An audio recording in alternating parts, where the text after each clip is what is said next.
YouTube forever. That's cool. You can scan the QR code right here, and it'll take you right to YouTube where the match is being streamed. Can you take a picture of that? So if I just take a picture of that QR code? Yeah, if you just scan it, you don't even have to take a picture. You just scan it. Like if I wanted to send it somewhere? Yeah, you just scan it like this. Comes out Just gives a you on YouTube. reminder, And then from players, here you can hit place your share. matches order over and I over share, I can this copy the tournament on link. schedule. Okay. We do ask that you bring your score sheet immediately to the tournament desk. Thank you.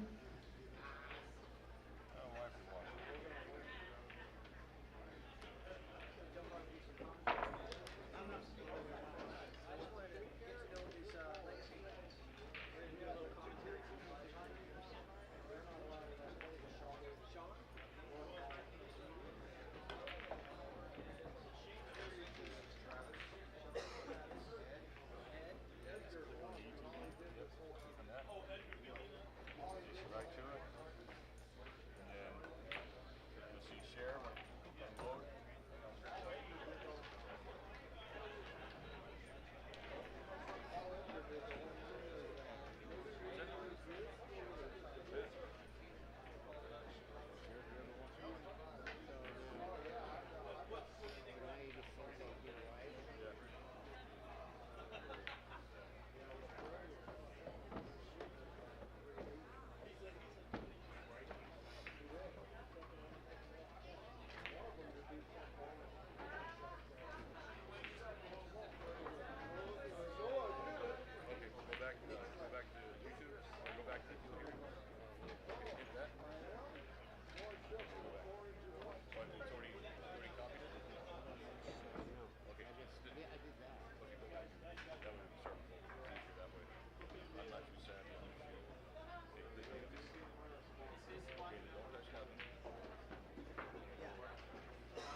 Somebody bumped it.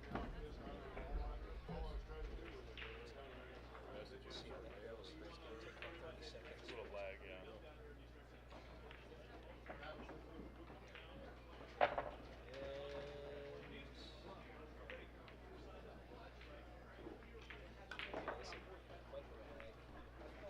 Here we go. You look pretty good. Look at that. Yeah. It's like I've done this before. Did you recover? Yeah, over there we've got two separate streams basically for teams.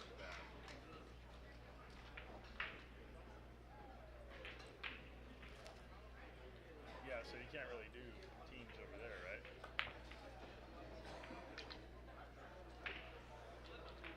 We are doing teams, but it shows up on two different streams. Right. So one tablet keeps score for both of the streams, but people would have to kind of maybe watch on two different devices or something. It's the only thing that we could really figure out to do teams because it's two tables at the same time. Right. But this one is kind of cool because the camera shows both. So.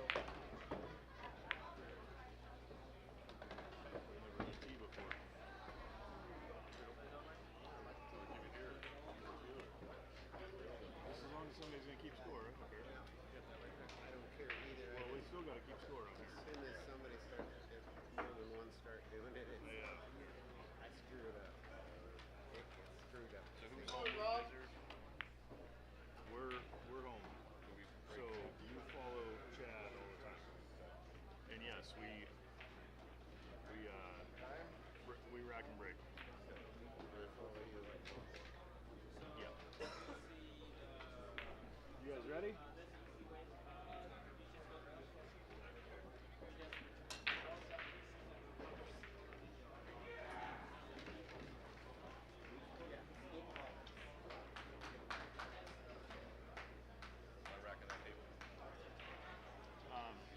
Yeah, you're playing Ed. Chad, you're playing Yo. Yep.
Play well, guys.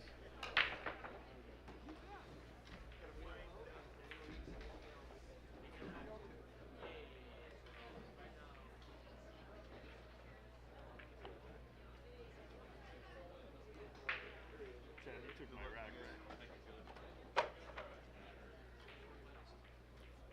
Sorry about that. I had to get a drink. Good game. Just the white ball? That's it?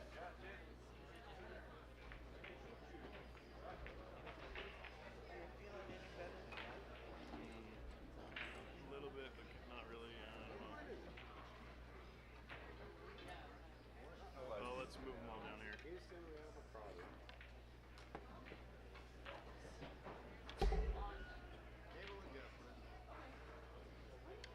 Got to make adjustments for the big guy. Giant is up.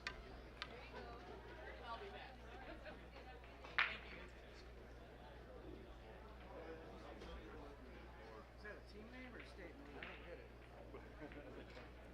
Yes. Yes. I kind of thought that.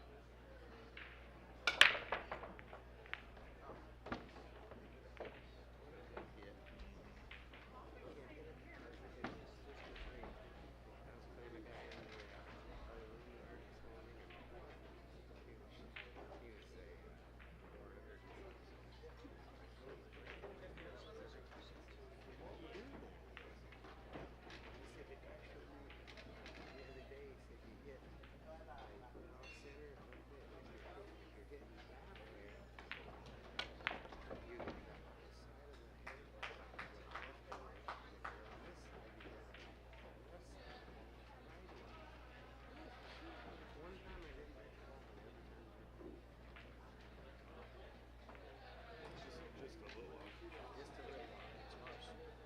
You feeling any better?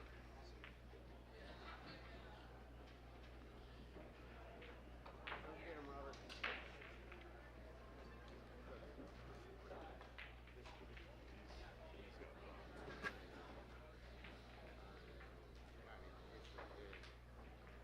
All right. Here we go.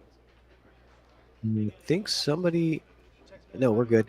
Table? Okay, good. This is Patrick Nix at the Western BCA in Lincoln City. We are going to be doing a little commentary for this Platinum Teams B-side matchup between No Name Required and Legacy Rats. So on these teams for No Name Required, you've got Jackson McDonald, Chad Besconner, Mike Jensen, and Eric Lingo. And on the Legacy Rats side, you've got Joseph Jones, Ed Spurlich, Travis Babcock, and Sean Smith. So they're just getting started here. I think this is the first rack on each of these tables.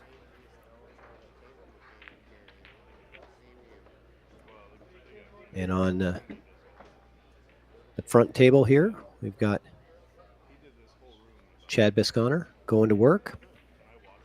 And on the back table over there that you can see in the background, that's their table 2.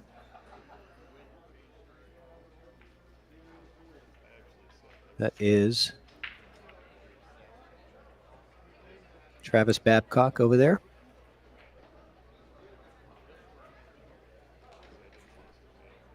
I believe. No, apologize. That is not. This is Eric Lingo from No Name Required.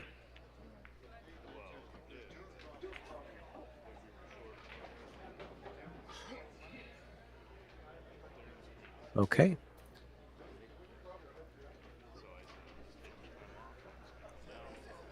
So I'm going to try to commentate both of these games for you guys, but kind of poke back and forth. We got 2 tables within the same camera view here, so kind of hard to commentate 2 games at once, but I'm going to give it a try.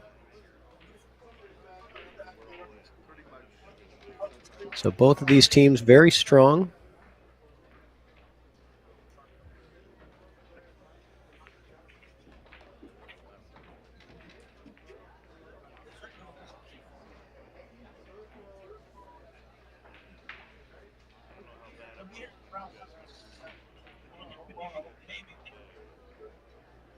And Chad here looking to eye up a semi-difficult shot here.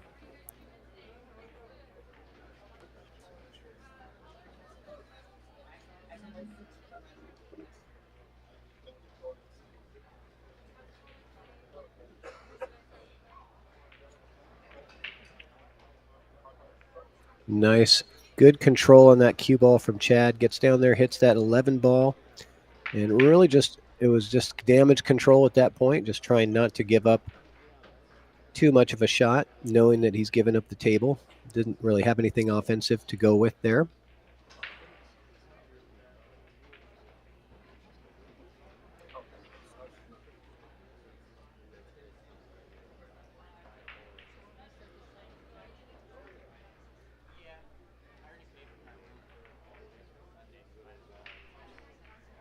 All right, folks, for those of you who have a payout slip, payouts is open right now, and they will continue to be open until 10 o'clock this evening. Don't forget to get paid.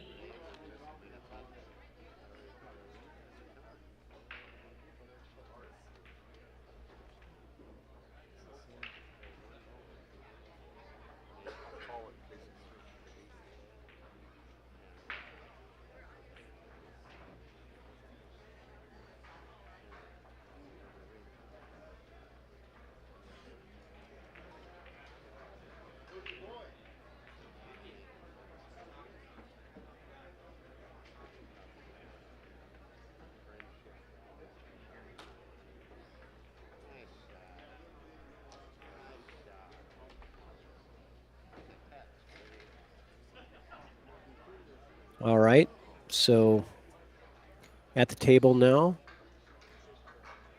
on table 1 is Joseph Jones. I believe he just goes by Yo. He's a 594 Fargo, and he's got quite an impressive beard, I must say.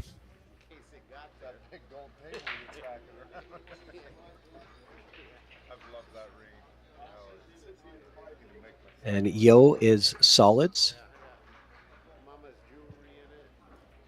So he's taking his time. Chad has really put down a very good lockup safety on him, which is what Chad does so well. He plays an incredibly good defensive game. And this is what you can expect when you get into a battle with Chad is you can expect to be shooting from behind a ball many times. And on the other table over there, we've got Ed Spurlick from Legacy Rats. So Legacy Rats up to both tables.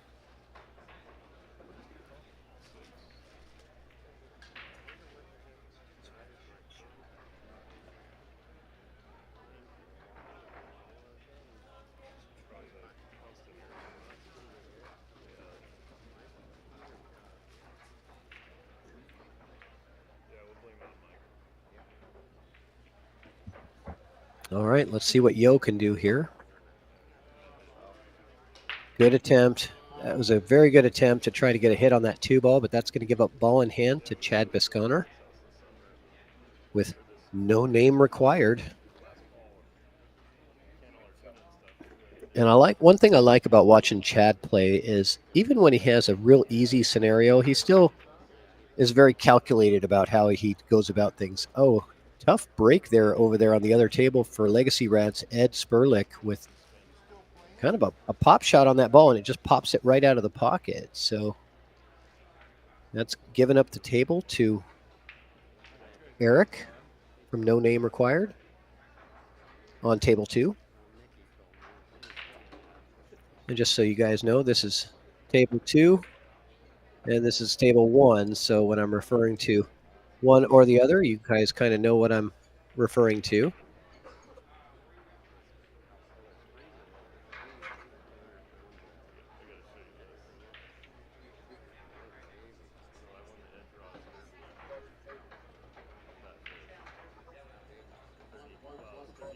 Chad with that delicate baby stroke that he has. He likes to just carefully and cautiously move the cue ball around. He doesn't like to move the cue ball too much if he doesn't have to. A lot of times he's using very soft strokes and just relying on his aiming ability. Gets himself a nice straight shot for the 8 in the corner. This will be to take a 1-0 lead.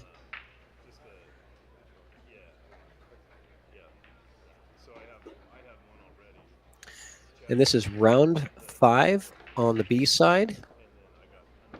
They are not in the money yet. So whoever loses this will not be in the money. The winner will go on to the money rounds starting next round. So Don't let him tell you. He got a nice fish. Thing is he got like several of those little ones like that. Like he was yes, that did. the loser of this is in 13th through 16th place, but that does not have a payout. So somebody, one of these two teams is going to exit this tournament with 0, and the other team is going to be in the money and a chance to advance.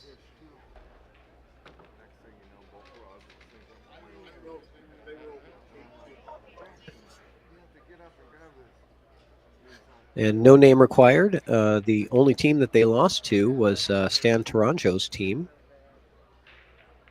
which is also very strong.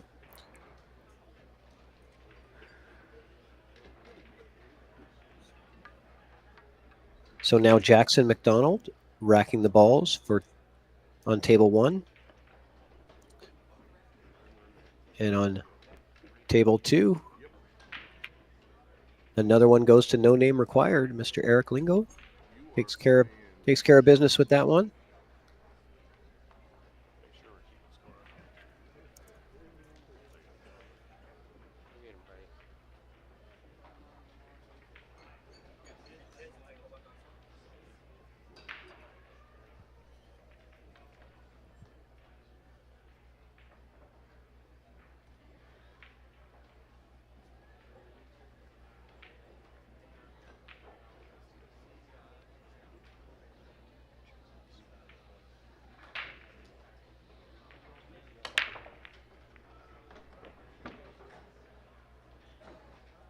Reminder, folks, our Western BCA shirt store has the previous 2 years' sessions shirts on sale for just $10, and then you can bundle and get 2 shirts.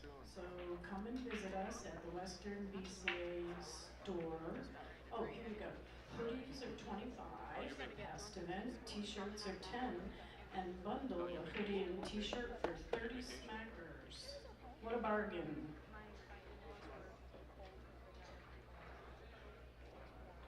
Okay, so on table 2, Mike Jensen racking the balls.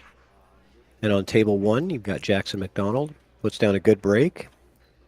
Looking at the open table, deciding what he wants to play here.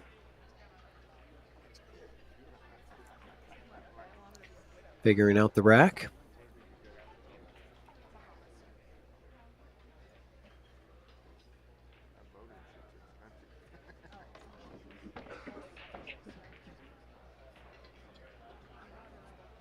Jackson McDonald coming into this tournament as a 596 Fargo.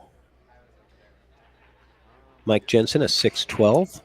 They got some powerful players on this team. No name required.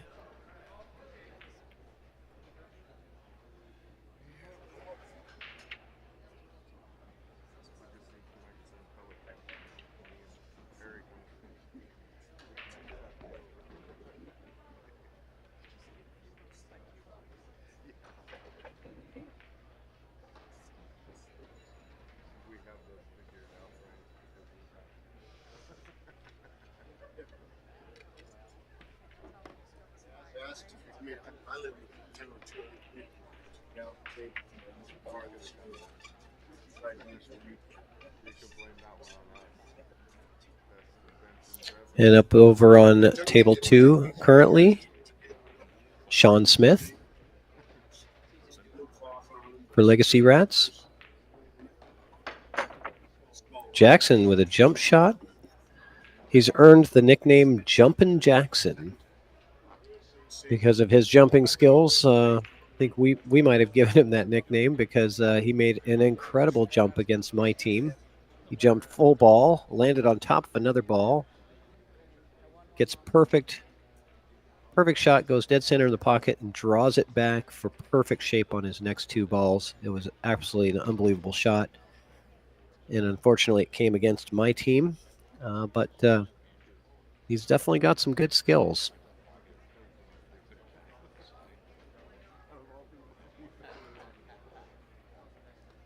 So here we go. And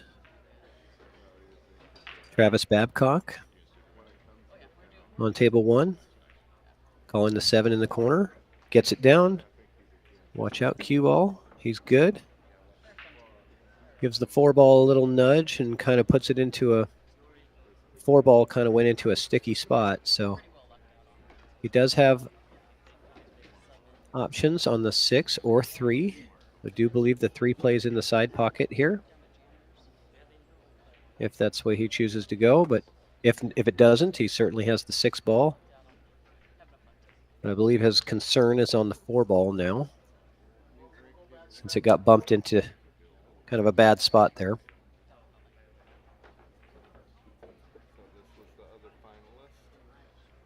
Now he may be able to play the 4-2 combo or the 5-2 combo here. No? Okay, he's going for the 1.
All right, so Jackson back to the table here. As a look at the 11 ball. And I believe his concern is all on this 14. It's really kind of blocked by the 8 for the most part. So he has I think, a pretty small window to be in to get shape on that 14. He has to be in this little pie area here with the cue ball. Let's see, either that or break out the 14. So if you can get the cue ball in that little window, he'll have a chance at pocketing the 14 ball. Other than that, he's going to have to figure something else out. I like a safety here. I think that's what he's looking for now. He's gotten in a prime position to maybe loosen up that 14 and play the cue ball right behind the 8 ball. Might be a good opportunity to do it. I think that if he plays it right, he can get that cue ball right stuck behind the 8 and play the 14 off this rail and sort of out this way, maybe bumping the 5 on the way out, but just putting that 14 in a better spot than what it's in right now. Doesn't have to play it. I think what he also has here on the stripes is he also has the 15 in the side, bringing the cue ball down here to this area. And then in that area, he could play the 14 off, sorry, the 15 ball. Oh, now he's got the 15 and play it off the 14, bumping the 14 out. So hitting this ball right, caroming it right off that ball and going in the side pocket, that should solve a lot of problems for him. I think that's what he's looking at here. Being very diligent about where this is going to go.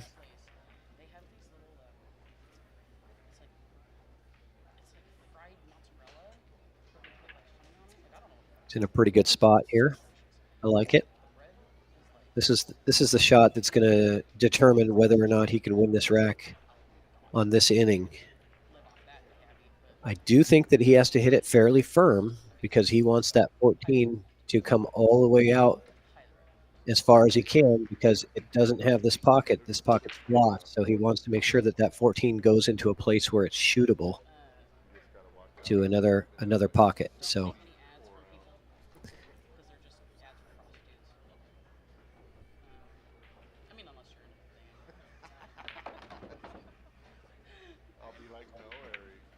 yeah, I don't think he's happy with that. I think that he really was intending to play that off of the ball, especially at that speed that he hit it at.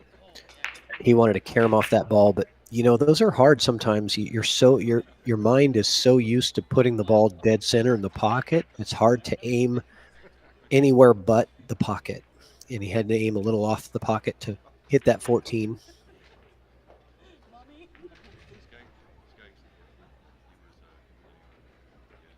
So now he's investigating any potential safety opportunities. He has to be looking at safe, or he has to get into that little window that we talked about before, where if he can get the cue ball in this pie shape area, he will have a look. And I do believe he has shape to get there. It's not easy though. It's a small window. Oh man, heck of a shot there to get in there, but now he's really butted right up against the 14. Not sure what he's got. And this is the part of the game in 8-ball where if you get all of your balls and you break everything out and you can't get out of the game, you're at a significant disadvantage. And that might be where he's at if he can't cut this in the side. But if he can cut it in the side, it was a beautiful shot. So he's getting elevated.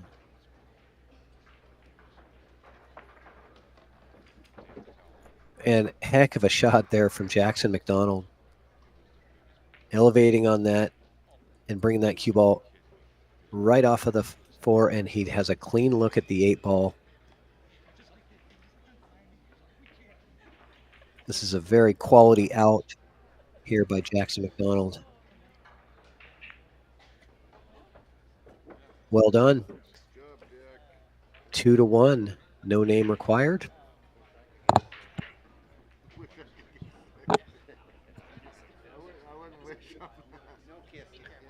Very well played.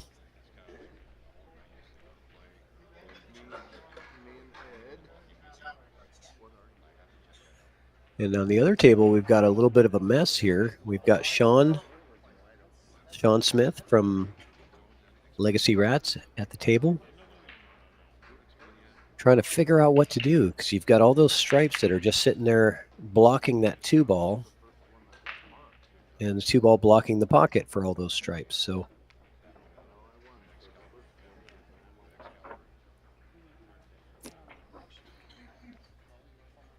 pretty big wall to get around here.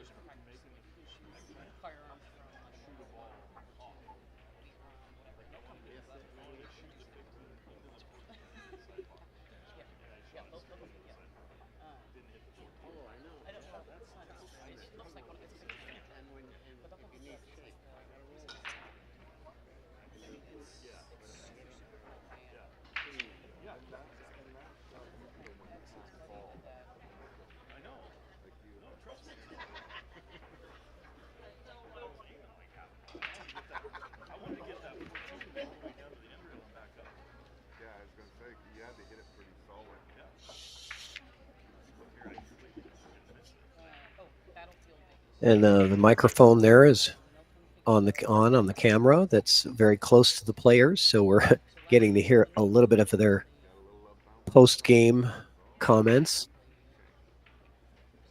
I don't know if they're aware that they are mic'd up a bit. Maybe I should let them know. Just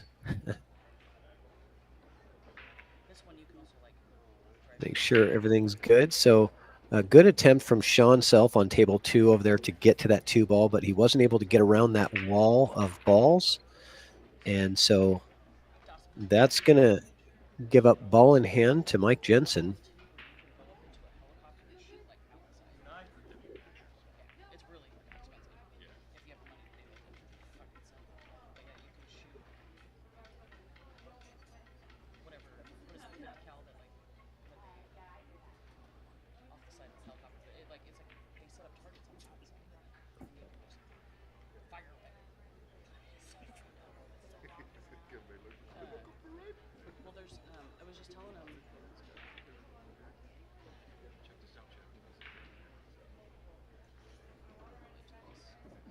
And on table 1, you've got Ed Spurlich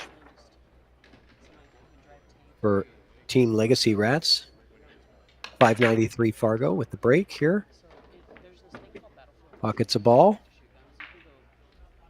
Gets a good spread.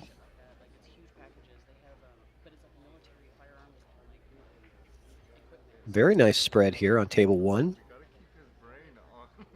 So let's see if Ed can get something going here. Opportunity for a break and run. If you can navigate past I believe the only problem here is this 9 and 6 ball. That's what I'm eyeing out for any kind of potential issue that's going to make the break and run a bit more difficult.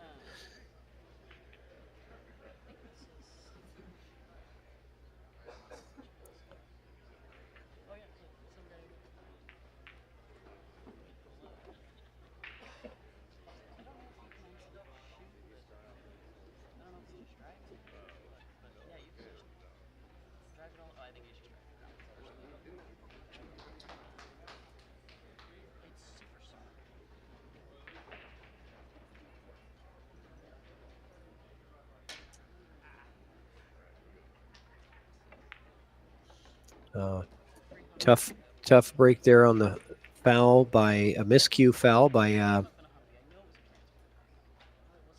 Legacy Rats player Sean Smith over there. And that's going to bring Mike Jensen to the table from No Name Required, giving him the ball in hand. Just what he wanted. So he's got 4 stripes and the 8 ball to take care of here. Over on table 2, that is. I'm gonna mark them for you guys so you can see. This is table 2, this is table 1.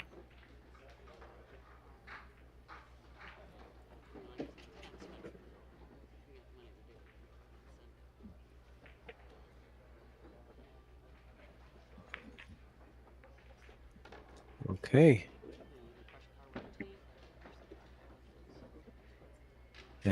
And Ed Spurlich for Legacy Rats on table 1 is still on his break and run opportunity. He still has to figure out that 9 ball because he has elected to take stripes. So the only problem on the table is the 9, and the ball that gets him to breaking out the 9 is the 15, but that's not the right angle that he wants to have on it. So he's faced with a kind of a tough choice here. He might play this 15 off the 9, actually. I do believe that this could be the best play, and I think this is what he's looking at, is the carom shot, because it solves the problem of the 9 ball. It does him no good to just pocket the 15 directly into the pocket, because he doesn't have anything down there to get back on the 9 ball with. So difficult shot here to pull off, but it could be a very high reward. But it also could be a very high penalty if this does not go in the pocket. It will potentially leave an open opportunity for his opponent.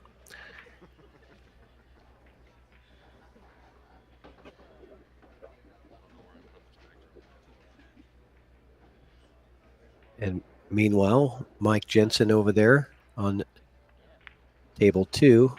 Okay, so he missed the shot, but he did not break out the ball. So That's not the worst case scenario. The worst case scenario would be that you break out the balls and you miss. So still leaving some problems here because of the fact that not only is the 6 ball a problem, the 3 ball is also an issue because it doesn't play into either corner. Both corners are blocked for that 3 ball. So Chad is going to really have to figure something out here. But I'll tell you what, in situations like this, the player that you want to have at the table is Chad. He's an extremely strategic player. And he knows how to gain the advantage in an 8 ball. Play the position game.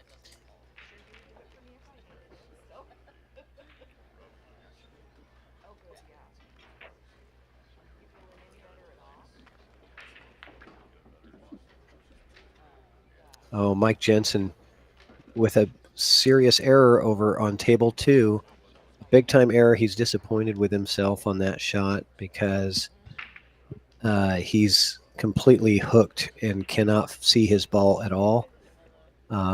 He has a jump shot possibility, but he would really have to elevate quite severely to get immediately over that 8 ball and then land and bounce a couple times and hit his stripe in. So an extremely difficult jump shot, but it's also an extremely difficult kick shot for Mike over there. So not sure how he's going to play this, but it's not looking good for Mike over there on table 2.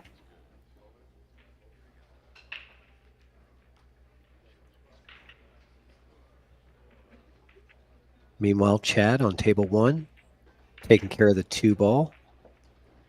And let's see what he has in store here. I think he's got an idea for the 3 ball here. I just don't know what it is yet. Is he playing the 3 off the rail, off the ball, into the pocket?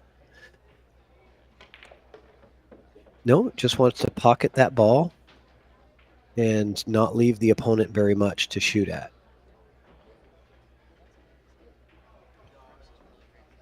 Very good speed there.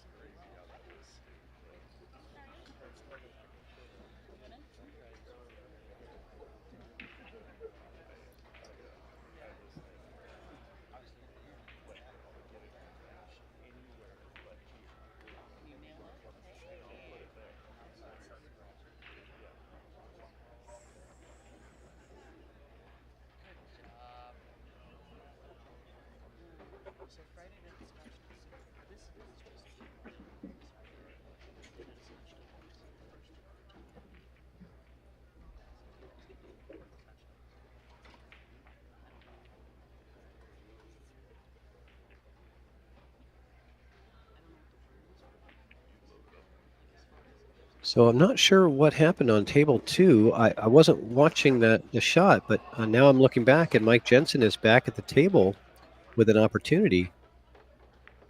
Oh, what heck of a shot there by Travis Babcock on table 1. Big time cut and breaks out the 9. So that was a double whammy. He got more bang for his buck out of that shot than I think Chad was expecting him to get. And somehow Mike Jensen pulls out the win on table 2. I didn't see what happened after he was hooked on the 8. I kind of started watching the other tables. So Eric, you're watching Travis. he must have somehow got a good hit on it and got himself back to the table with an opportunity, and he closes it out. So great steal there after an error, a positional error from Mike Jensen. Still ends up getting the win.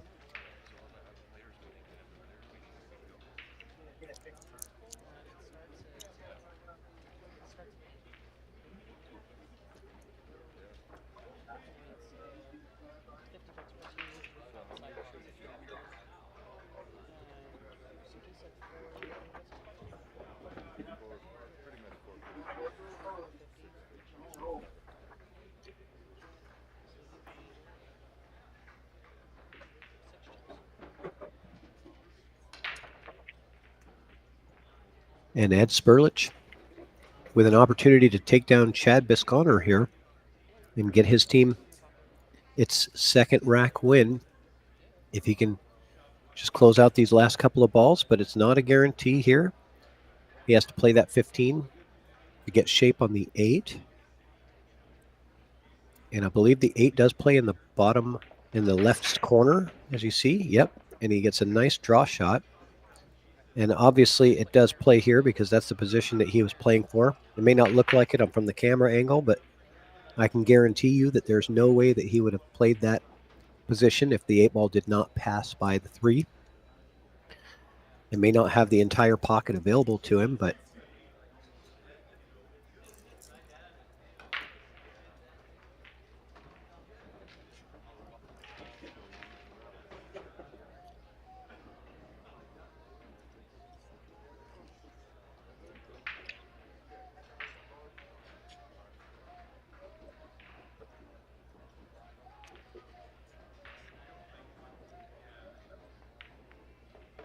and a heck of a win there from Ed Spurlich. Legacy Rats gets their second rack win, keeping it close.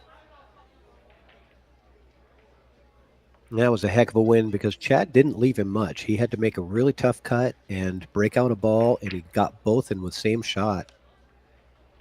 Well done.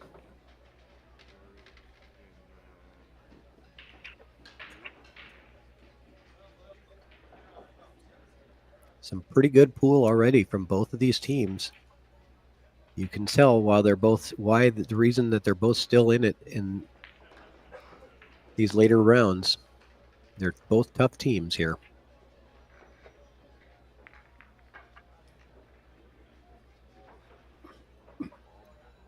So racking the balls on table 1 is Sean Smith.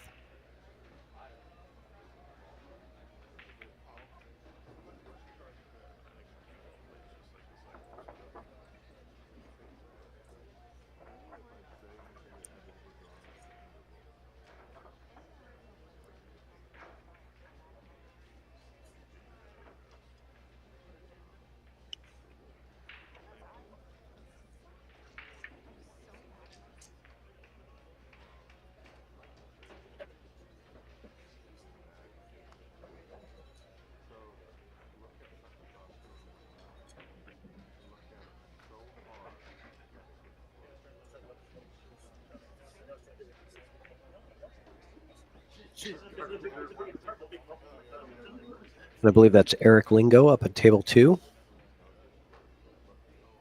for no name required.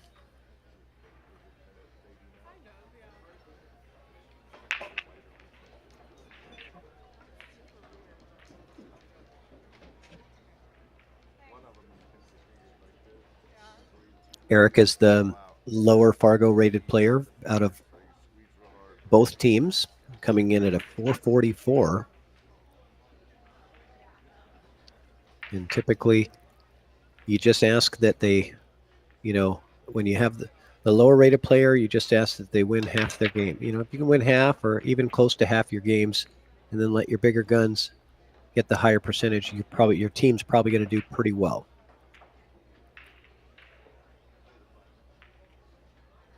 So we'll see how he can get it done over here.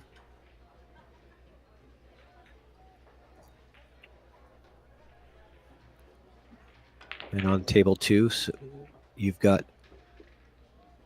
Don't forget, folks, to look to see if you have won one of WBCA's giveaways.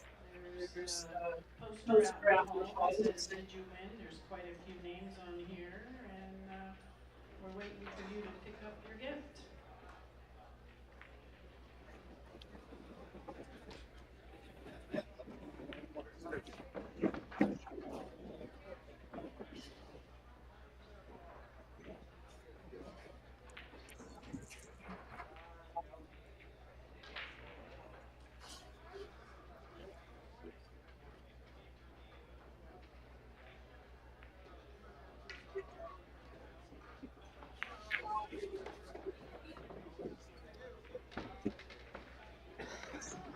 Okay.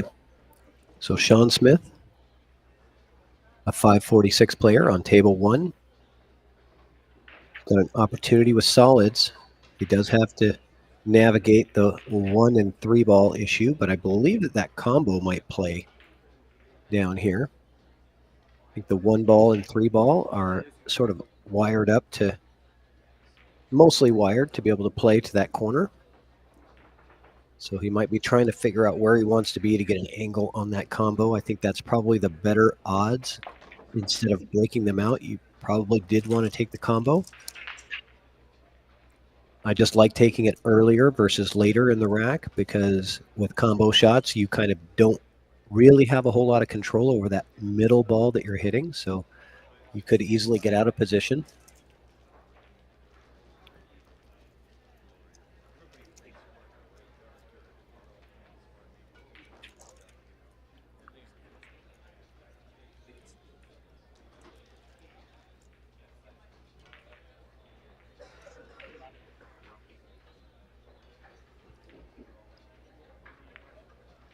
So Sean with a nice cut on the 5 ball, but what happens? He runs into traffic and he might be in a little bit of trouble here.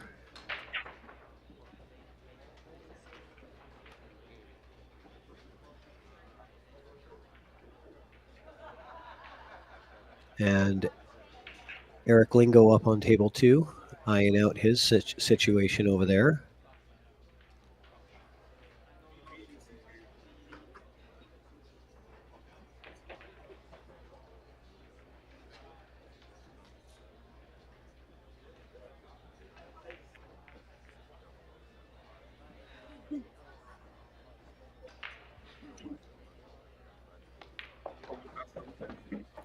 Beautiful shot there to get a little bit of a breakout.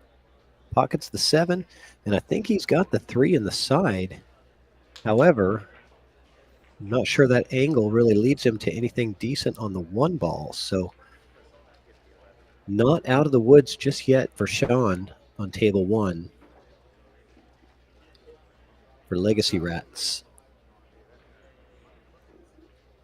All right, and on table 2, Eric Lingo surrenders the table to Travis Babcock from No Name Required, stalking around the table.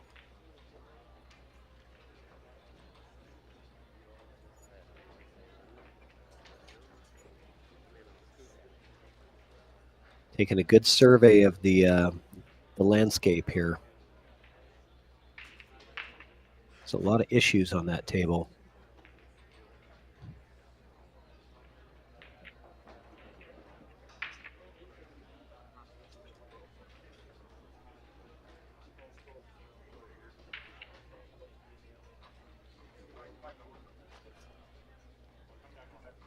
And he makes the decision, plays the safety, and just would like his opponent to try to figure out something here. Probably a smart move, being that there's just so much congestion on table 2 over there. So, and on table 1, you have a missed 3 ball from Sean, and so he's going to relinquish this table to Jackson McDonald, Jumpin' Jackson. And we're going to see what he's got going here. He's going to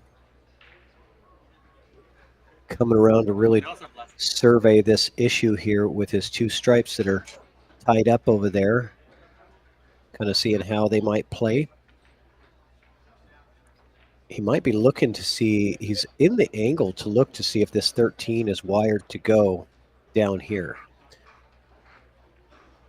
That would be an interesting scenario. If they're completely wired to go, you might take that on, but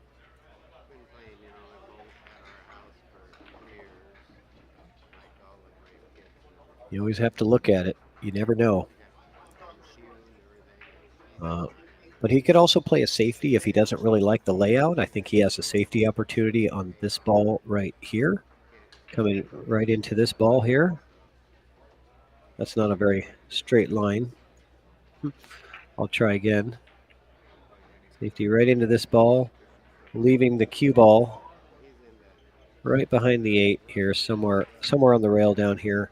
Just trying to push that ball forward. He does have that opportunity, and I think that's what he's doing. Oh, beautifully played. What a delicate shot that was. Gets his ball out of trouble. He knows that to break out his balls is a high risk. If he can get ball in hand, he can definitely get something going much easier. So well played from Jackson there.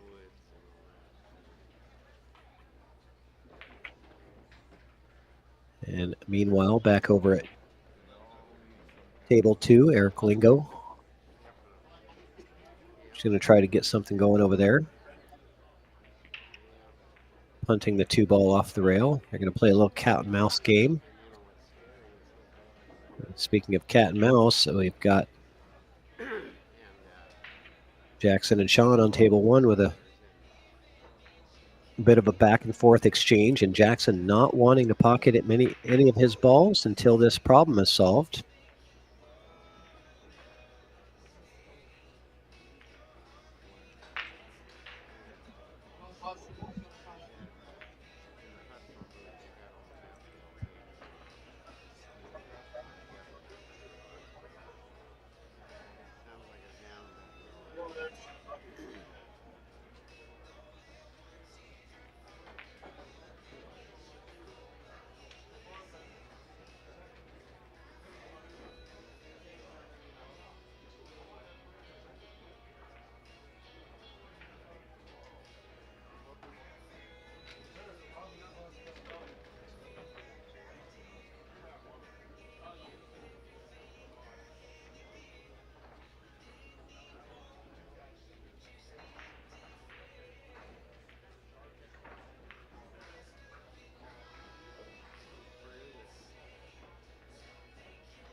All right. So Jackson playing the 15 ball, bringing that cue ball all the way back around table, getting himself a little bit more distance on this cluster to see if he wants to play a shot here or play a safety here. Giving himself a little different look.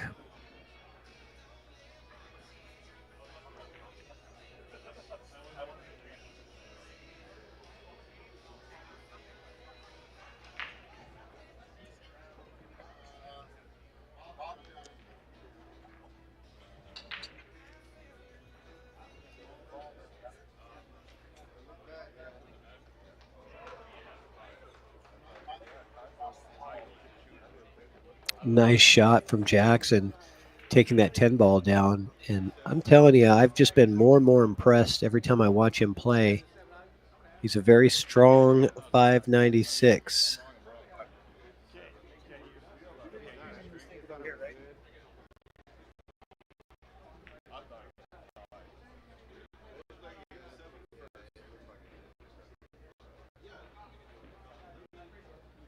That's pretty cool.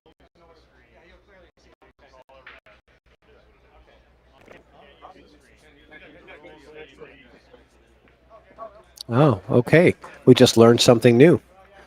The players over on table 2,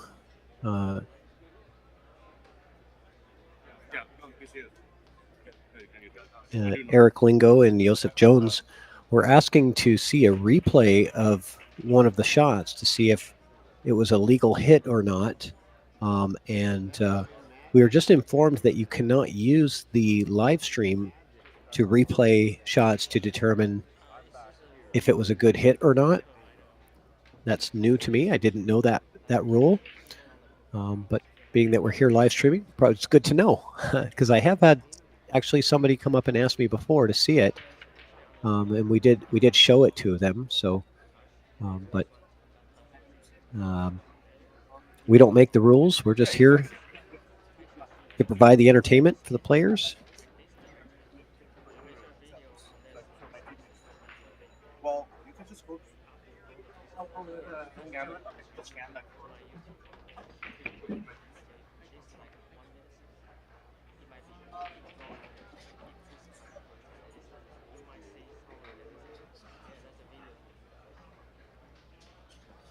And so Jackson is working his way through this rack. He's played pretty flawless the whole rack, where he had clusters and he played safe when he needed to, and then he gets the opportunity and he's slowly picking its thing apart one by one, being very calculated about how he's going about it and which pattern and shot selection he's choosing, taking it very seriously.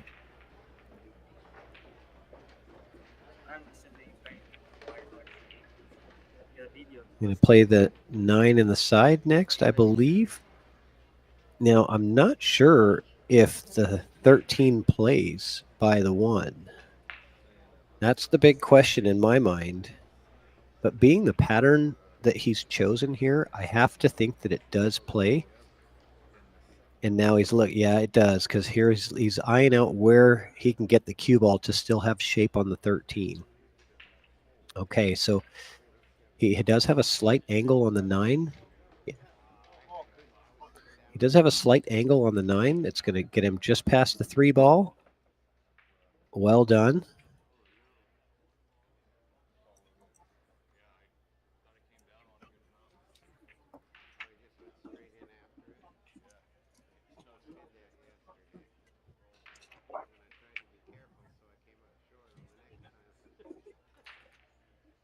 And this is a touchy shot. The way he's aimed at it several times, I don't believe that he has the entire pocket available. He's going to have to probably rub the side rail a little bit. Oh, he rubs the 1 ball, still goes in, and he gets a pretty decent shape on the 8 ball here. This is a really high quality out from Jackson McDonald, and one of many that we've seen. So on table 2, looks like Eric Lingo takes that one down. And this is a close race.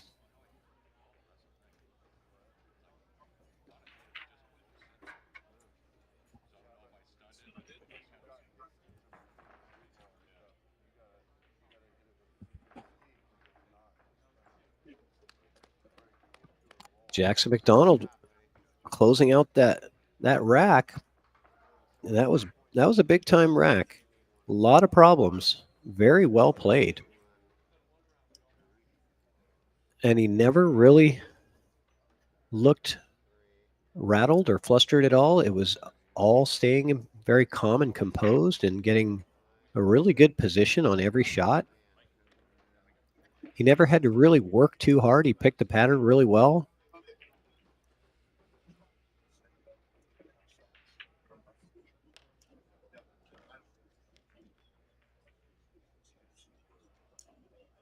Just keeping the game simple, right?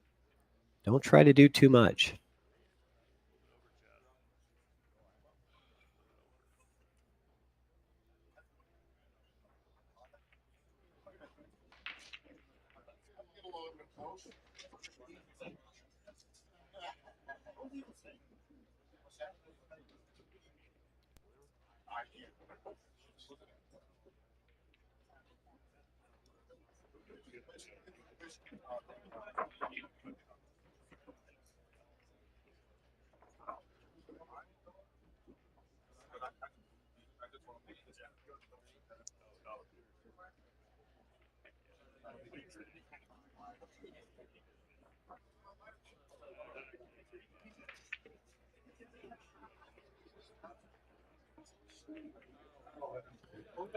And Chad McDonald racking the balls on table 1, while Yosef over there, Yo, as they call him, Yo is on table 2.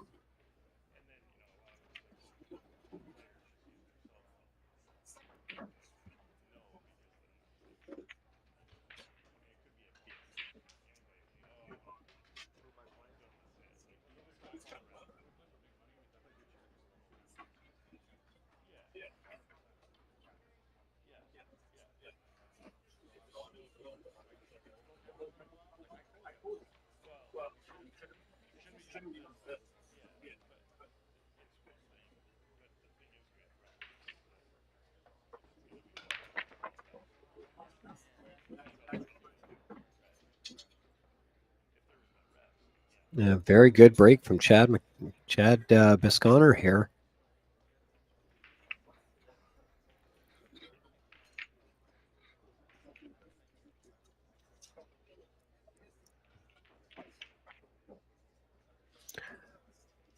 Chad is a 650 Fargo.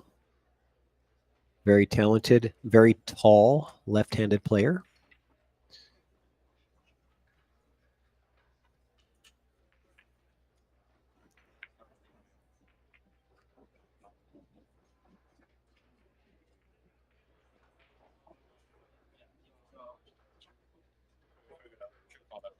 He's electing to take the 9-ball first.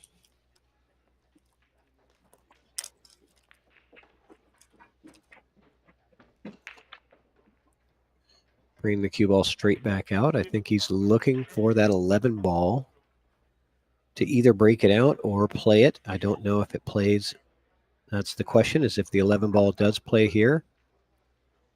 He was eyeing that out before he got started with this rack, so he took a good look at it. Yep, it must play because he's pointing at the place on the table that he wants the cue ball.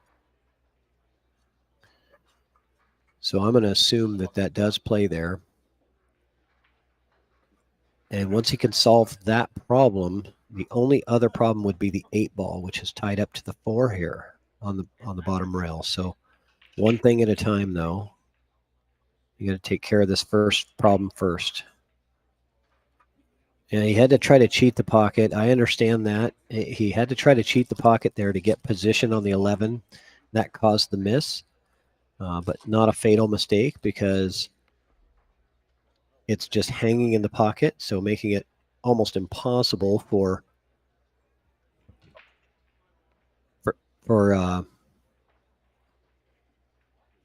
Travis Babcock here at the table to get out of this rack because he has the 6 ball that's tied up and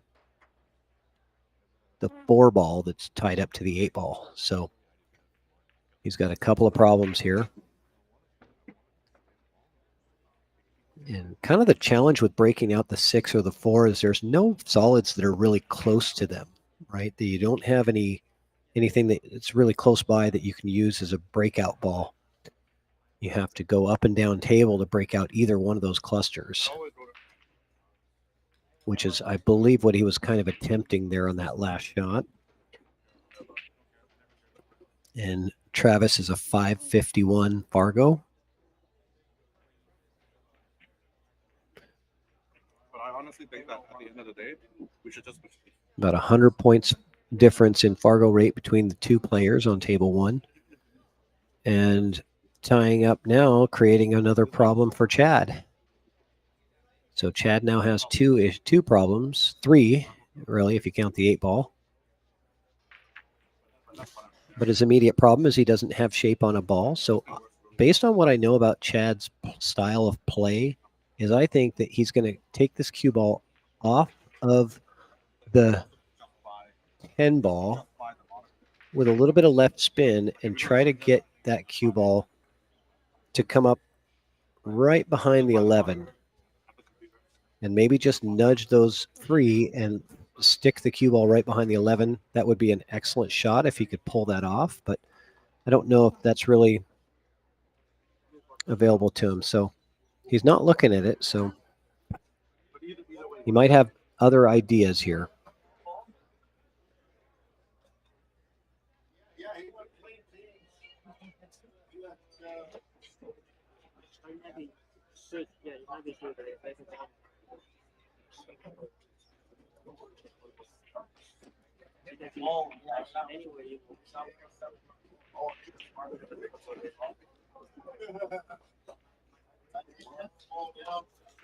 He's calling the bank on the 12.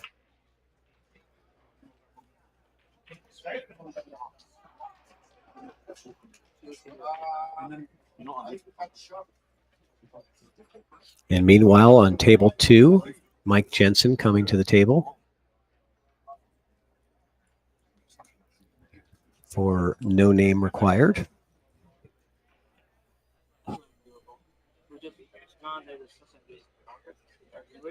Trying to take that 4 ball down the rail.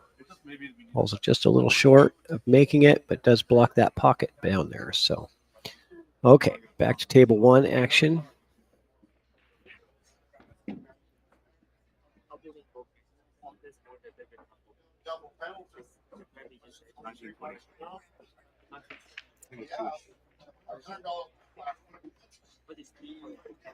I really like it, but the color is a little off.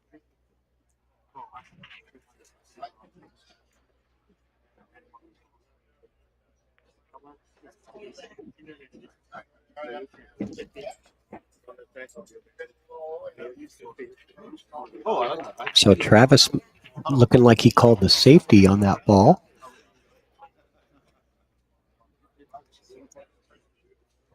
So pockets his ball, but still relinquishes the table to Chad because he just doesn't want to continue shooting based on the position of things on the table. Giving Chad the option here, and he is looking like he's going to attack, pucking this 12 ball in the side and rolling the cue ball forward.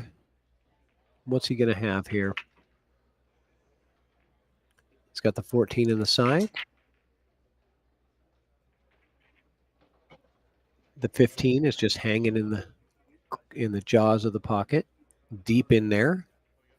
And because that 15 is so deep in the pocket, it is difficult to really get a lot of maybe action off of the cue ball to attempt a breakout shot. I think the reason that he's not going to choose to shoot the 14 here is because he needs that ball for the breakout on the 8 ball. His ideal position is getting the cue ball in this area here so that he can push forward and break out this 8 ball while pocketing the 14. So that's why he's not shooting it right now. He needs that ball there to get him out of trouble.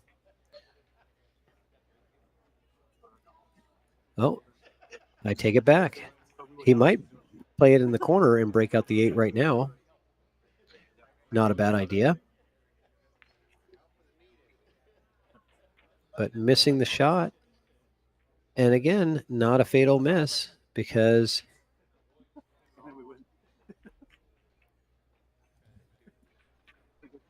Travis really still doesn't have a clear look at getting out of this rack.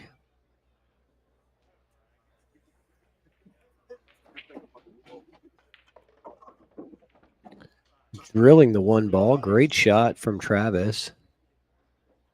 But he can play the 5 off the rail, off the ball, and try. He's going to have to try to bring that cue ball. What's he going to do with the cue ball here? Oh, he's got the 4. Okay, so the 4 ball's still on the rail, and then he's going to try to bank the 6 is my guess. Yep, setting up for the bank shot on the 6, and this is do or die here. If you don't make this shot, you will sell out a very good opportunity to close out the rack. And that's kind of what Chad does to you. He forces you to have to make decisions and go for stuff that you really are lower percentage outs. And he takes advantage of that, just like he's going to do in this rack.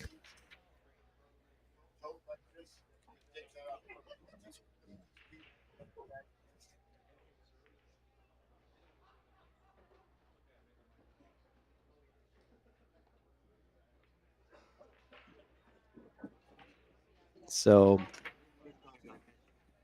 I can't let that trick people. They have to know that there's no pushover. That's my first money game. You know it's his first money game?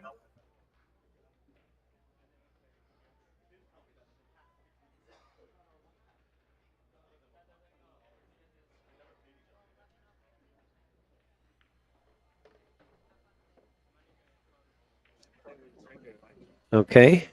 So Chad calling the combo for the next shot here. It's a waiting room.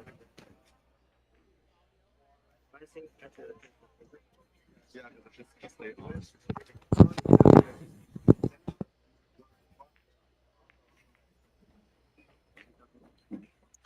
And he didn't want to pocket both balls, which he didn't, so that's good. Oh, that's fine. That's works. I really like the maple. Because I'm worried this will be too blurry. Yeah, I kind of like this too. I like getting rid of this 9 ball first because I think the other ball is easier to set up on the 8 ball with. And he agrees. Just have a little back cut angle on it. And that should get you up nicely for the 8.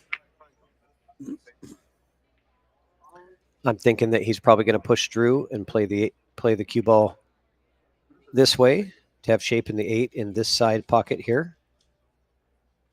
Looks like the natural path, if that's the angle that he has, that I think he has. But he did not. He followed my line, but just didn't come up far enough. So he's going to have to take on a difficult cut that he didn't want to take, but that's how it is. Sometimes you get out of position. But a 650 Fargo should be able to get that in the pocket, and he does. Nice cut shot on the 8 ball. And Chad Bisconner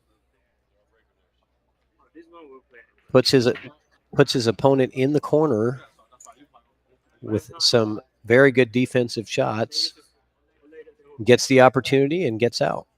That's what he does very well. So on table 2, you got Mike Jensen over there staring down at that 3 ball. Takes it home. Mike Jensen, also with no name required, has the opportunity to take this thing to 6-3.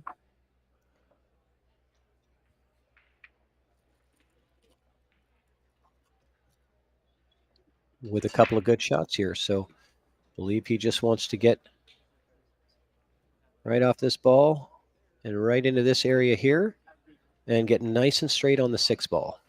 So you do have to watch the scratch. That's the one thing that you have to be very cautious of on this, because you do want to get the cue ball kind of close to the rail so that you have a pretty flat angle on the 6. Yeah, that's beautiful. The only risk there was the scratch, and he avoided it nicely and got very straight on the 6 ball. So he's going to have a really nice, easy opportunity to get out of this rack. 6 and then 8. And then we'll be looking at a 6-3 score.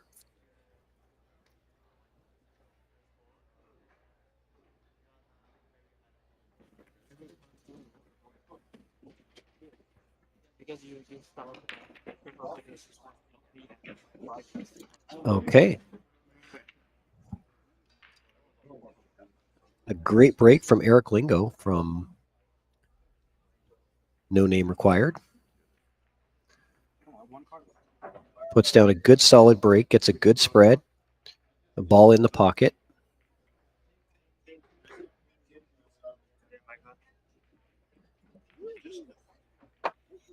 Oh, Mike Jensen with a rattle on the 6 ball.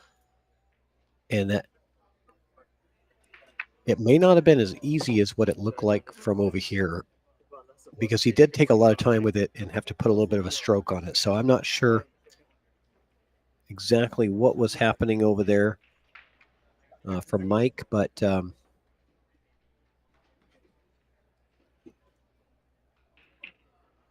he was not able to finish out the rack, and now he's left Joseph Jones, a 594 Fargo, a chance to maybe play a little strategy play here, try to play a safety, I think. Off the stripe, pocket that ball, and get that stripe to come back up in the way.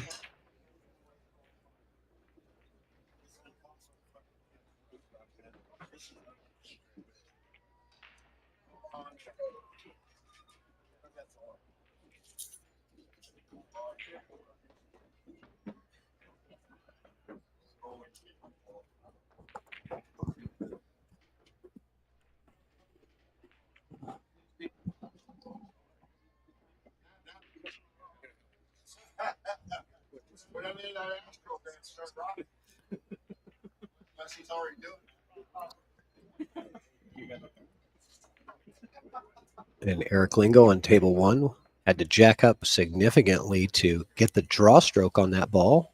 Well done. A little bit easier to do for a left-handed player, as he is from that position,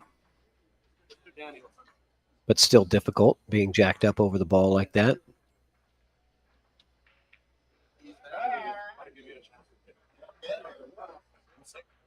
And Eric has an opportunity.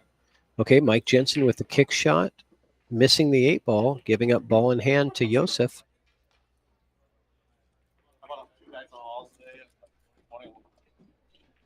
on table 2. So Legacy Rats having the opportunity to steal that rack away and bring the score to 4-5. This is a big swing rack over on table 2. We were looking at 6-3 a minute ago. If Mike Jensen would have pocketed that 6 ball, he most likely would have been out, and the score would have been 6-3. But instead, we are potentially looking at a 5-4 score. Quite a big shift in the race to 11.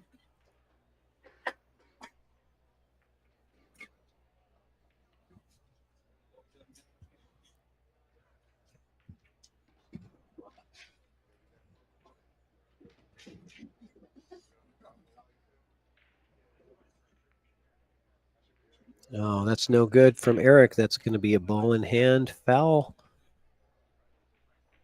for Eric on table 1.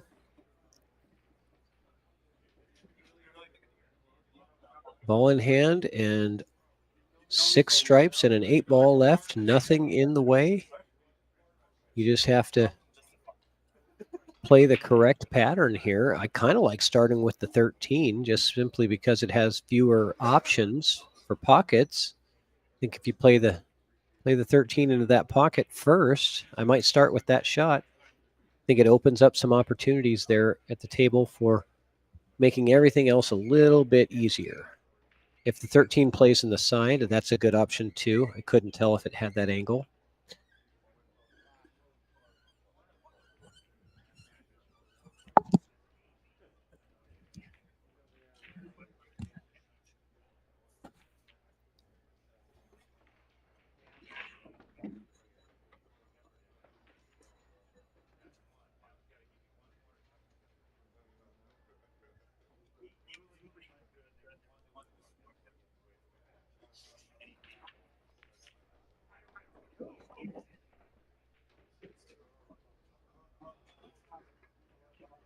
Okay, Sean on table 1.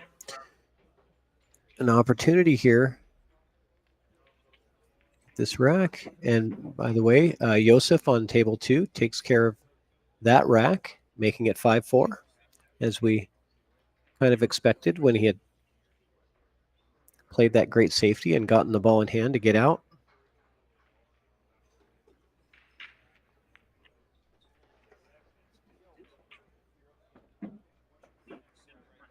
Okay. Sean on table 1 for Legacy Rats.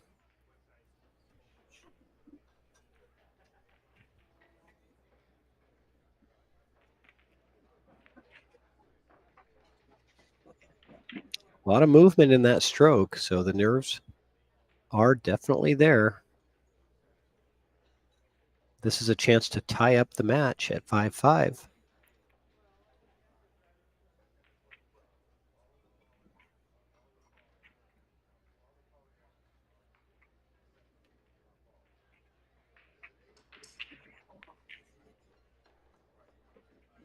I like it. Good angle on the 10 ball to get to the 8.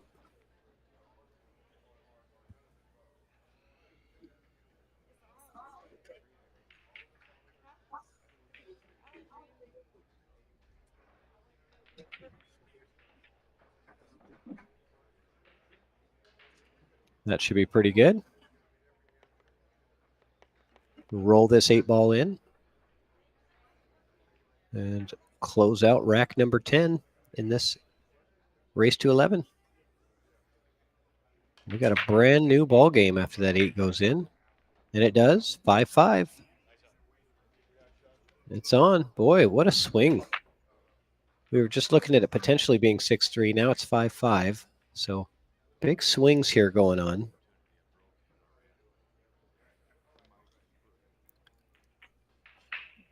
And on table 2, you've got Yo Jones back at the table. Back up again.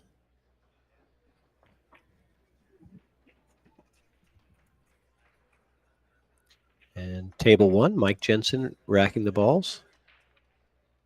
Getting ready for his break.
So Yo taking a lot of time figuring out this rack because it does look a little touchy here. There's a lot of stuff right in the middle of the table in a big line on table 2.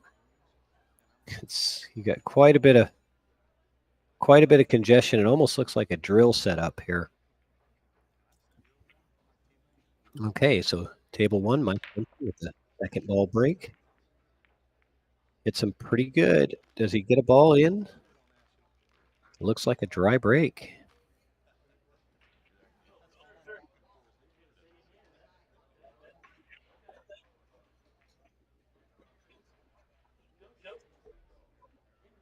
And table 2, Yo is working on solids. I mean, stripes, sorry. Stripes. Try to solve through some of these problems, and I can tell you that you've got a stripe ball here, a stripe ball here, one here, and one here. So you've got a few different issues going on that table that he's got to work through.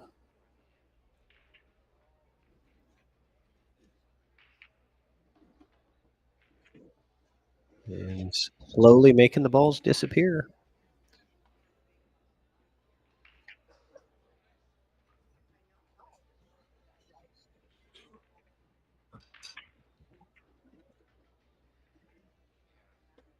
And then the 9 ball on that table 2, the 9 ball is here. And then you've got this, I believe it's a 15 ball over there. So not bad, actually. He's in pretty decent position for the run out here.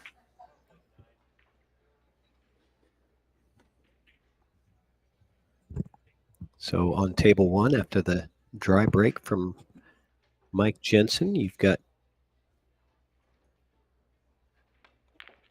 Ed Sperlich going to work, trying to break some stuff up, and it ties up to other stuff, as it usually does on these little bar box tables. So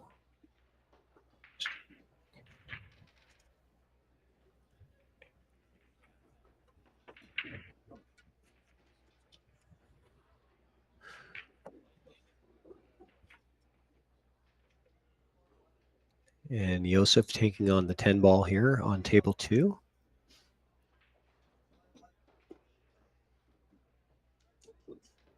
He might have gotten in trouble there. I think he might be in a bit of trouble here. Yeah. Yeah, he's shaking his head. So I believe that he got himself hooked behind that 8 ball on table 2. Yo did. But let's see if he can get out of his own safety. We call that self-defense. So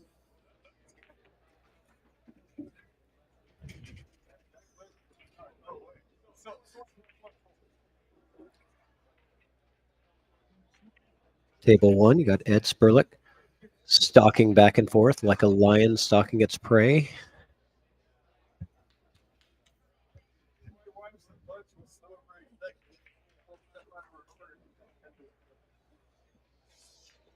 Taking on this 10 ball. And he wanted to come clean from that 3 to get that cue ball off that bottom rail and back out again. He comes full into the 3 ball, almost scratches. And is very fortunate that he's actually still at the table here. That could have easily been a scratch. Oh, what a heck of a shot from Josef on table 2. Goes 2 rails with the cue ball after hooking himself and pockets his ball in the corner pocket. So Yo Jones with a really high-end kick shot there to get out of his own self-defense situation, trapping himself behind the 8 ball and getting himself out of trouble, but he's not out of the woods just yet. He still has to navigate the rest of this table.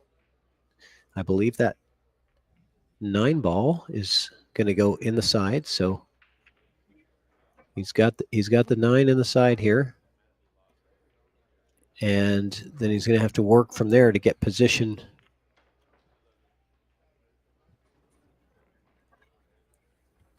On the 8 ball, I believe.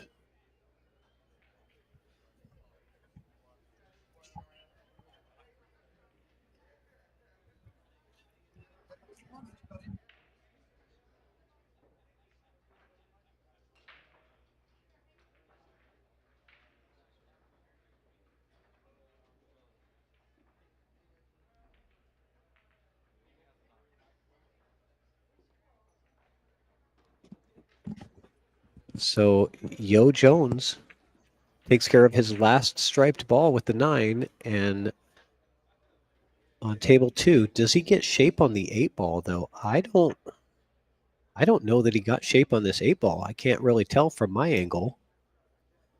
Wonder if he's got shape on the 8 for the side pocket on table 2.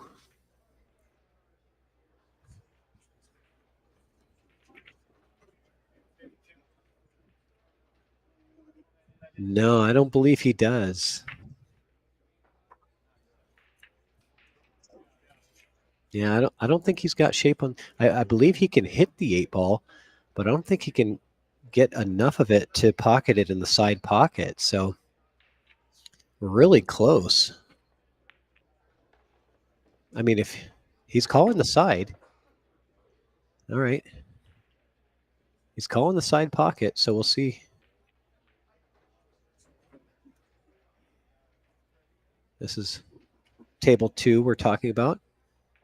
Yo Jones with the incredibly impressive beard and even more impressive kick shot on his 15 ball when he got into trouble. So see if he can take this one down. This would be an incredible out from where he was a minute ago. And he does, takes it down. Wow.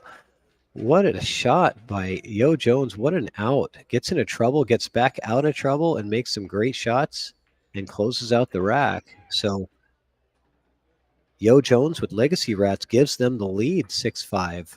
So tables have really turned here. And the last 3 racks have gone to the Legacy Rats. And meanwhile, on table 1, Mike Jensen trying to figure out what to do here.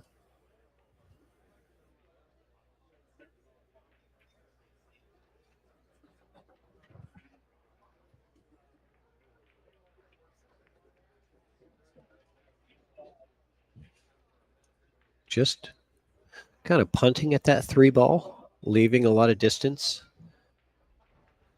not wanting to give up anything with this table.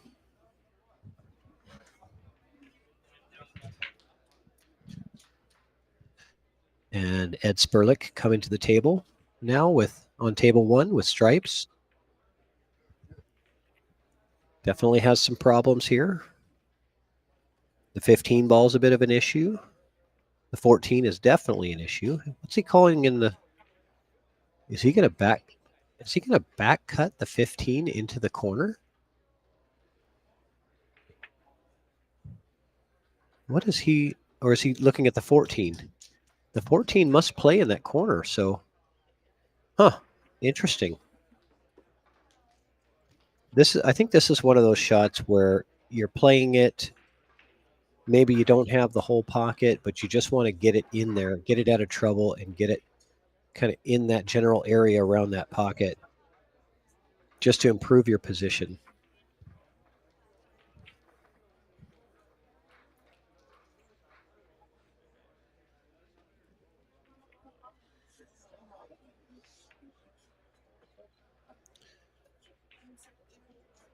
And Ed bumps into the 1. And we have rearranged the furniture a little bit. He's not happy with himself with that shot. I don't think he wanted to connect with the 1 ball. I think he wanted to leave everything really tied up because I believe that he's made a combo available now with the 4-1. And meanwhile, on table 2, Sean Smith puts down a good break. Gets a ball in. Has the cue ball in a pretty neutral area where he's got options on both stripes and solids, I believe. All right, table 2 action, Mike Jensen. Table 1 action, I should say, Mike Jensen. Great shot on the 2 ball. And he might have a chance to get out of this rack, being that the combo is now available on the 4-1.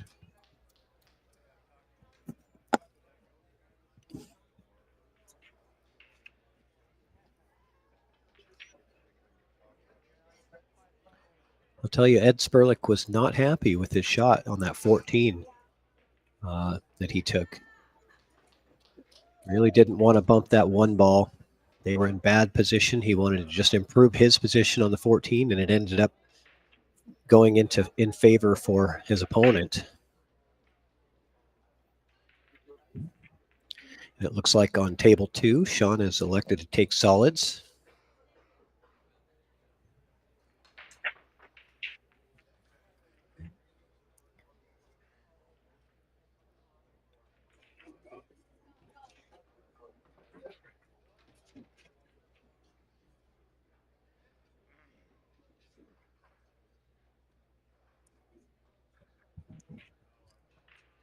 All right, Mike Jensen now going to attack this combo.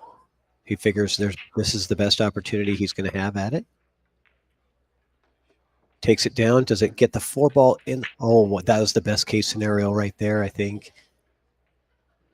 Because the 4 ball rolls to now in a place where he can combo it in with the 5. So that was a beautiful shot from Mike Jensen. And if the 7 can play without touching the 4, that's ideal. But this is touchy. He definitely does not want to touch that 4 ball. He wants to just come into this pocket with the 7, not touching the 4 at all.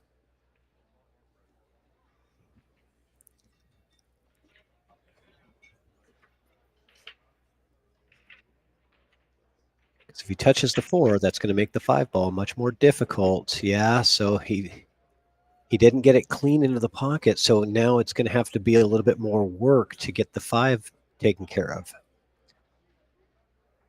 So Mike Jensen not out of the woods yet. That was hard to do, to get that ball. I'm not even sure it had room to go without hitting the 4 ball.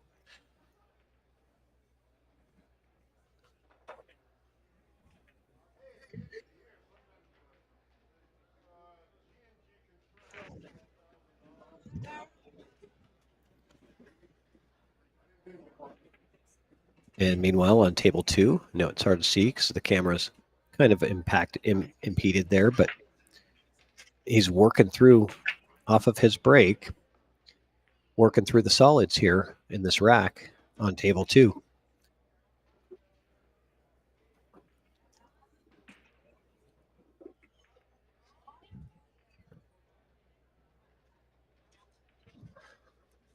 Sean Smith on table 2 is a 546 Fargo.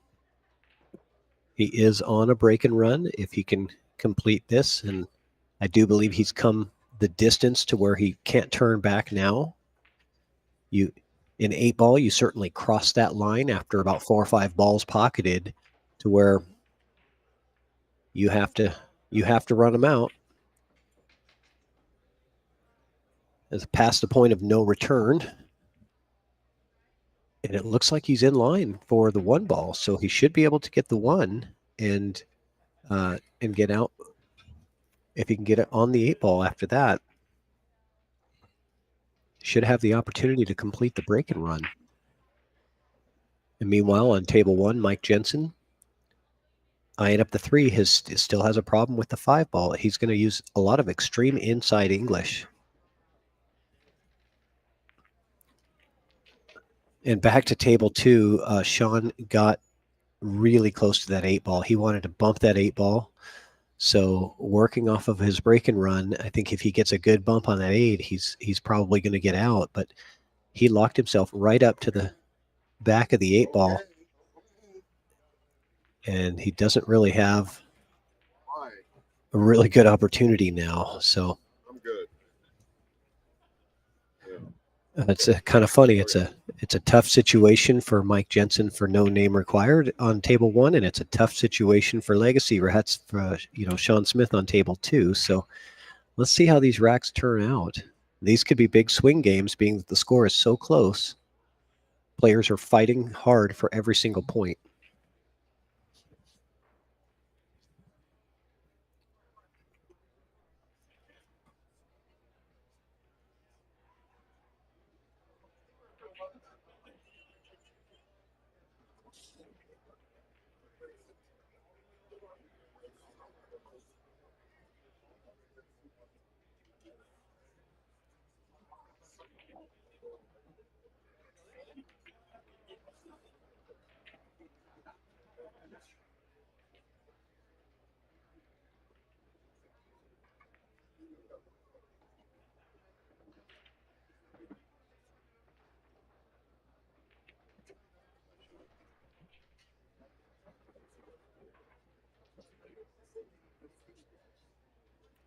Okay.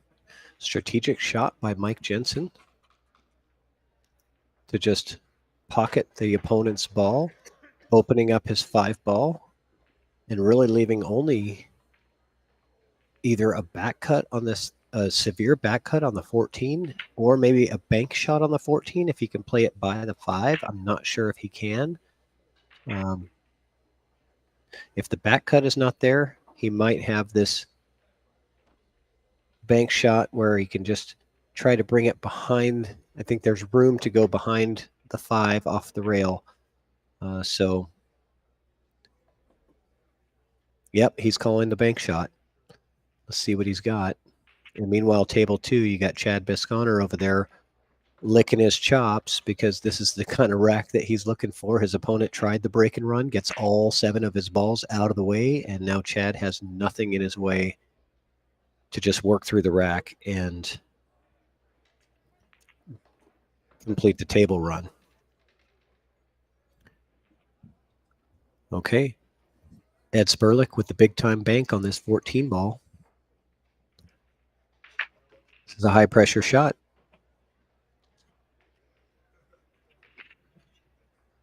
No good, and he's going to leave that 5 ball.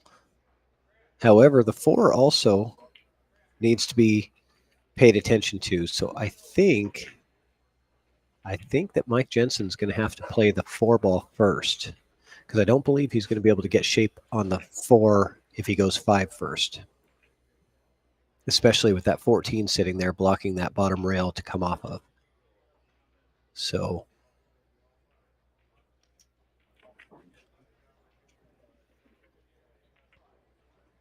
You haven't got your Western BCA link shirt. They're having a sale right now. 2 for $40 on the right here. and table 2, Chad Bisconner just doing what he does, cleaning up the leftovers.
Mike Jensen, big time shot on the 4 ball. Just a little off, and what's he going to leave for his opponent? Not a whole lot. So it was a semi-safe shot. But I tell you what, His opponent, Ed Spurlick, is happy to be back to the table with at least some type of opportunity here. Because if he can pocket this 15, he should be able to hold the cue ball for a cut on the 14. And Chad Bisconner takes it down on table 2 to tie up the match again. They are just going blow for blow here.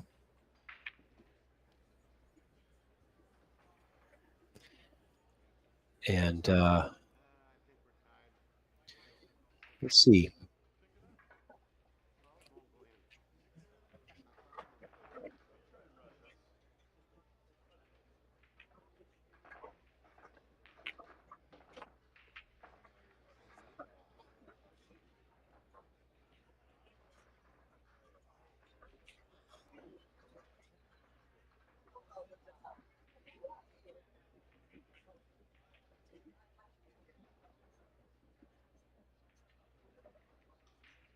Oh, heck of a shot there.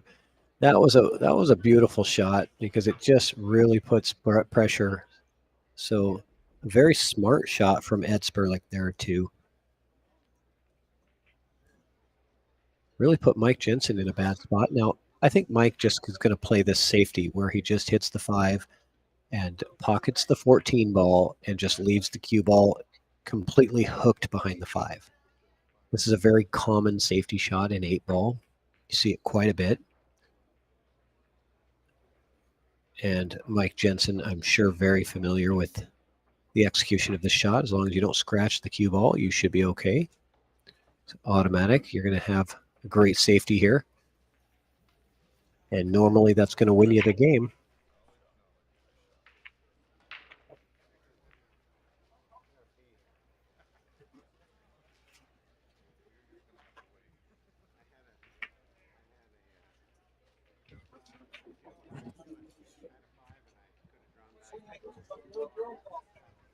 Oh, hello.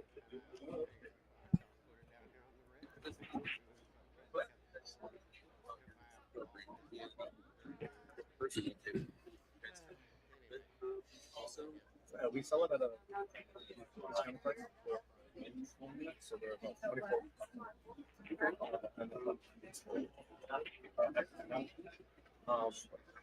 So it pretty much works the same way, but you don't get the support.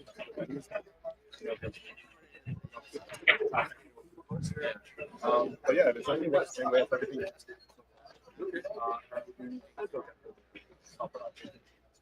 Come up with features on the platform. You're gonna so $800 over a month. Okay. Are you on yeah. Just Chris. Chris. Nice to meet you. So grades pass period. I'm from Auto. So that's okay. I'm trying to learn all your different ones. Very cool.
All right, we're back.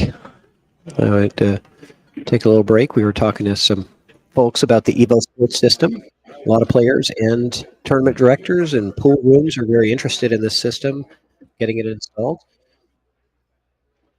For those of you listening, this is on the EvoSports platform, which is a player-run live stream system that is extremely simple and easy to operate. We mount a camera and a tablet, and we do all the installation for pool halls to have live streaming anytime for their players without having to run any kind of technical equipment. Great shot from Mike Jensen to take the lead for no name required, 7-6 on table 1.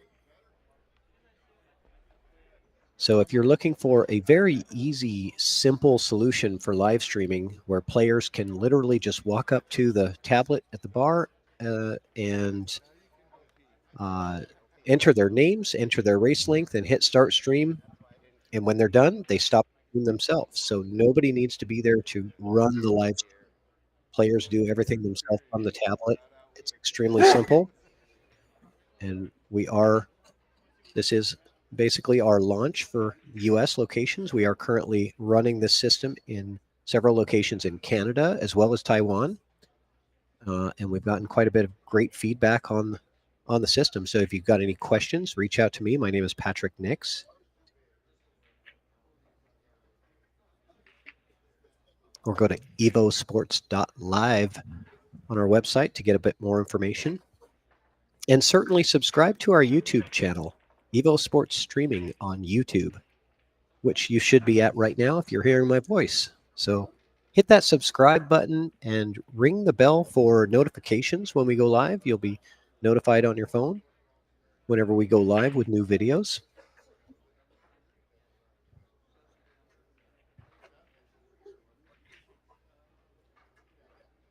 Okay, back to the action. And over on table 2, we've got Yo Jones, who in his previous turn at the table had an incredible out where he got in trouble, locking himself on the 8-ball, gets a 2-rail kick, and gets out of the rack, which was very impressive.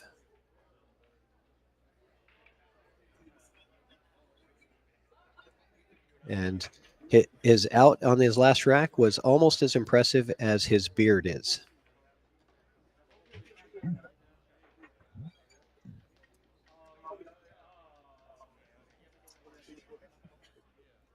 All right.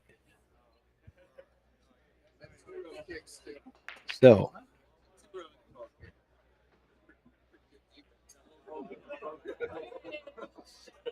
on table 1, Legacy Rats with the break, Ed Spurlick, 593 Fargo rate. Going with the head ball break, pop and stop with the cue ball. Gets pinballed around a couple of times, and I think he's coming up dry here. Not sure he got anything in there. He did not. He's headed back to his chair, and Jackson McDonald is going to come up to survey the landscape and see what he's looking at here. I'm going to put it under here.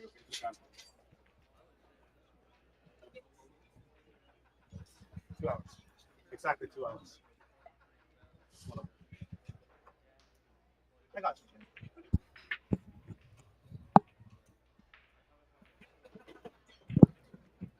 Don't think that went fine. What is this thing? Oh, who does this? No, I mean, this is not me. Oh, it's on. Let's say I would give you my card. My name not Collins. I don't want you to later go back and like, I'm gonna call him Justin. Like, call him Justin. I just wanted to know the website. So. Yeah, you can scan that QR code. Jamie.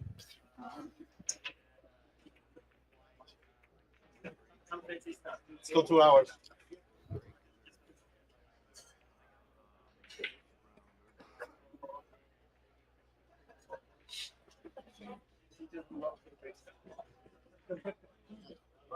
And Yo Jones working through the rack on table 2 and looking in a really good position to try to retie this match. And I'm going to make a prediction here that we're going to go hill in this match, because they have just been blow for blow every single rack. It's been tied at 4-4, it's been tied at 5-5, 6-6, and it's looking like we're going to be at 7-7 here in a minute if Yo Jones takes care of these last 2 balls on the table. Meanwhile, Jackson McDonald with his first turn at the table here, looking at an open table layout, I believe. Unless he had already selected a group when I wasn't watching. He might have.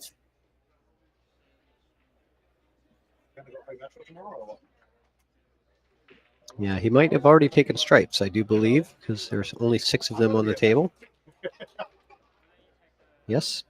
I think he's playing for the 9 in the side next. A little bit of a small pocket here for Jackson. He's got to be very accurate with this. And I think the problem for Jackson that he's looking at is down here. He's got to address that 10 ball that's kind of tied up with the 5 and the 4 down there. And I do believe that it plays. If he can get the cue ball into position in that small window, he will have the 10 in this corner over here. So he's got to play position pretty tight here. And I don't think it's going to be on this shot. It's going to be down the road a little bit, but he would have to get the cue ball into this little area down here. So he has to figure out a pattern that gets him down there. And that's 100% of his focus right now, is getting the right pattern to get the cue ball into that area so that he can complete the run out.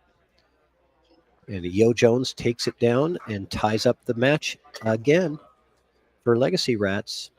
They are not going away.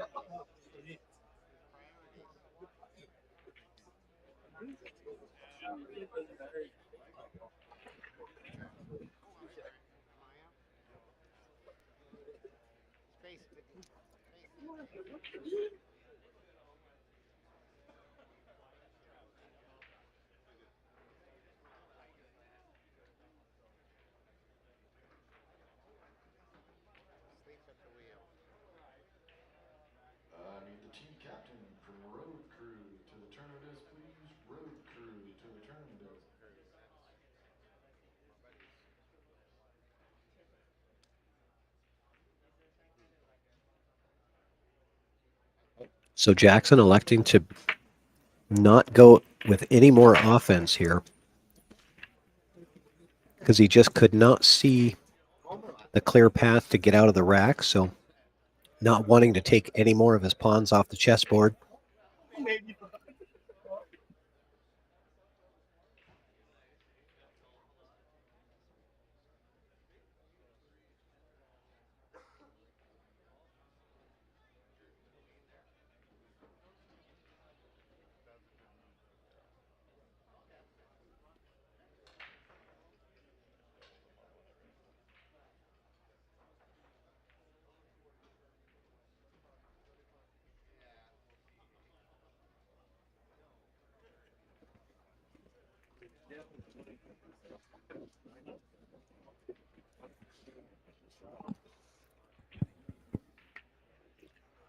And meanwhile, on table 2, Mike Jensen figuring out the patterns that he wants to look at here.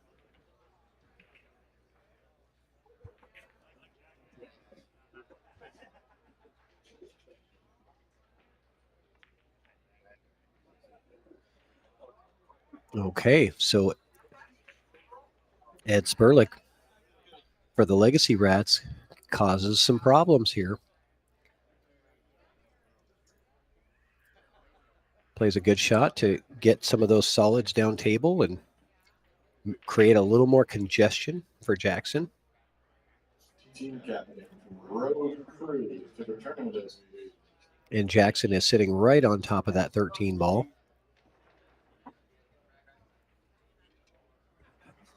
Not sure if he could breeze the edge of the ball to push it into the hole.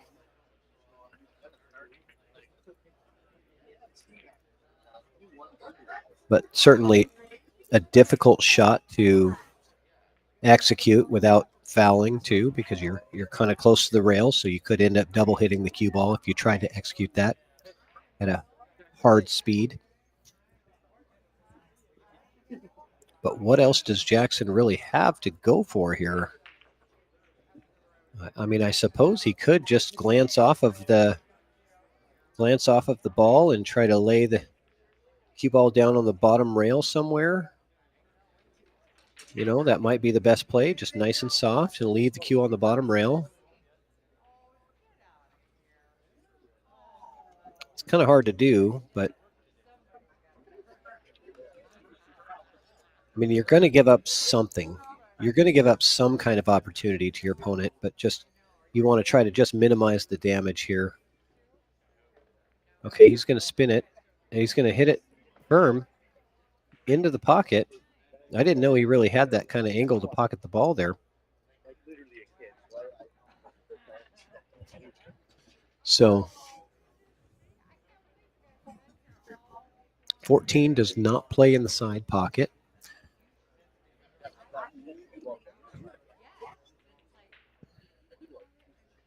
He's pretty blocked from the 10, so he really doesn't have anything offensive here to go for. Does Jackson on table 1. And on table 2,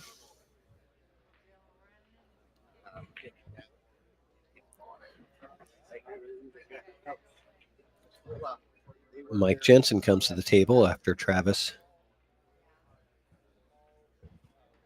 relinquishes the table to him. The safety shot.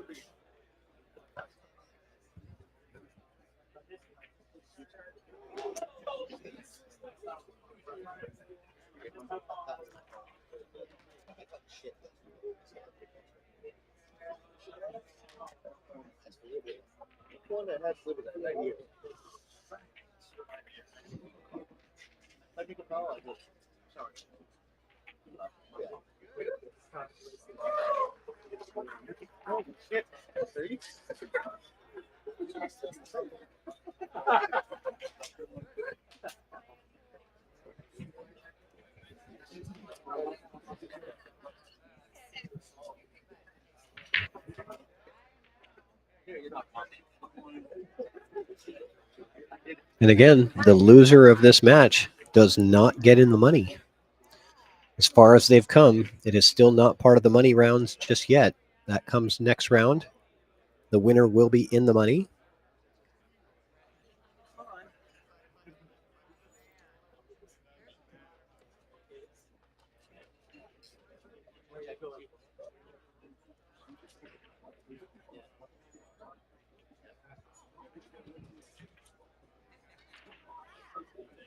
That's the way it is. We'll be playing it right here. You can see your shots down.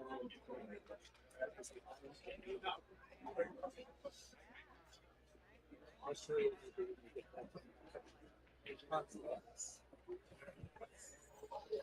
All right. Good containing shot from Ed. Bring Jackson up to the table with not a lot of opportunity here. The only ball that he can really see cleanly is, I believe it's the 15 ball. It's kind of hard to tell, but I believe it's the 15. That's the only ball that he can really see. And it actually does have a pocket, I believe, that he can shoot it to. It's just not going to really get him anywhere. And it's a potential scratch shot as well. Looks like the natural tangent line for the cue ball takes you to the scratch here.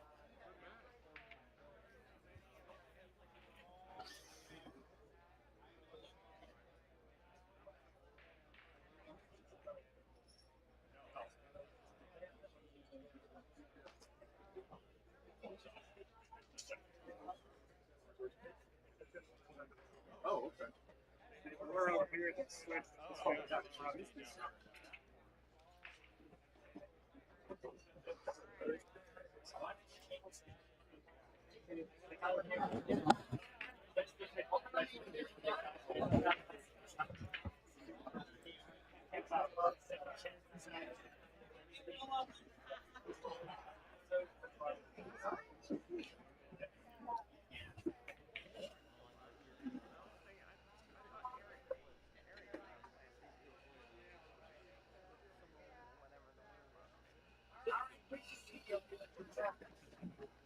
Yep. That was a hard one to not scratch on because it was just that natural path. Pretty much anywhere on the side of that ball that you're going to hit is going to drive that cue ball to that corner pocket unless you're putting a lot of draw or something on it. So unfortunate scratch for Jackson and team No Name Required in this heated battle of 7-7 tie in a race to 11. This is a very short race now. We're down to a race to 4, and every mistake is amplified. But Mike Jensen is at the table on table 2, and he's going to have an opportunity to close out a rack here because he's got a pretty open look on 4 balls that are stripes and then the 8 ball. So there's nothing really tied up there.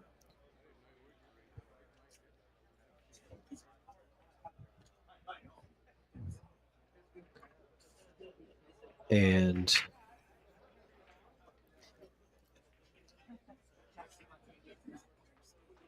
Yeah, this is all the Metro Vancouver crowd. Still paying? Okay, listen up to for those of you who are now. all right, so Mike Jensen just opts to kind of bail out of that one. Not sure if he really gave up a good shot. I think he kind of did. I think he's given up a shot on the 4 ball there on table 2. And meanwhile, on table 1, Ed Sperlich with ball in hand. Going to elect to take on this 2 ball and try to set up for the 1 in the side next to take care of that sort of 1-3 issue in the center of the table. But the real meat and potatoes comes down to this. It's all about this down here. Who's going to be the first player that can solve that problem?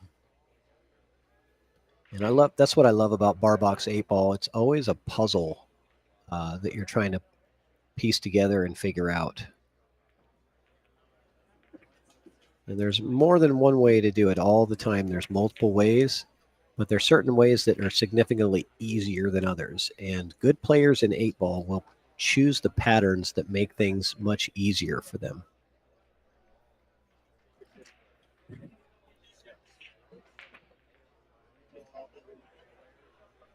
Choosing patterns well gives you a significant advantage in 8 Ball, especially Bar Box 8 Ball. Okay, so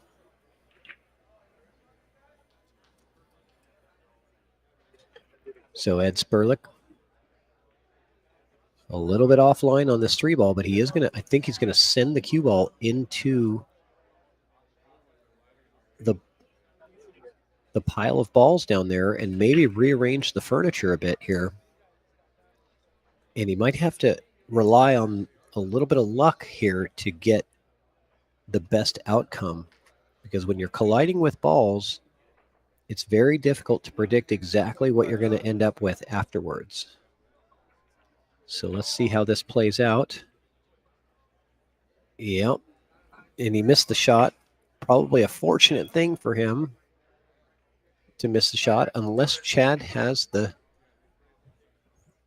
12 ball. I don't know if he has the 12 available to him. I do see that he can see the 10 ball for a bank shot, but that doesn't really help him all that much. So Jackson McDonald, we're going to find out right now if he's got the 12. And that 12 ball is just sitting right on the rail right here. He's taking a close look at it. But even if he can see it, it's very difficult to get the cue ball out of that pile to get it to be able to shoot to another ball. if you go forward, you're not really going to go very far because he's going to have to go backwards. You got to watch the scratch here. Excellent shot. Well done. Well played from Jackson. That could have been the shot that wins the rack because now he has the 10 and then the 14 is very available to the side pocket. Now, he does have to be aware that the pocketing the 10 in the corner down here. Oop. Pocketing the 10 in the corner down here, the cue ball is going to send the 4 into this direction here. So he does have to be aware of where that 4 is going. I do believe that the 4 is probably going to pass by where the 14 is. But you could mess up things pretty bad if you bring that 4 into the 14 somehow. I don't think it will, but just something to always be aware of. And you do need to hit this firm enough to get the 4 away from the cue ball so that you're not trapped behind it. But I think with this angle, the 4 is going to move at least 2 or 3 feet.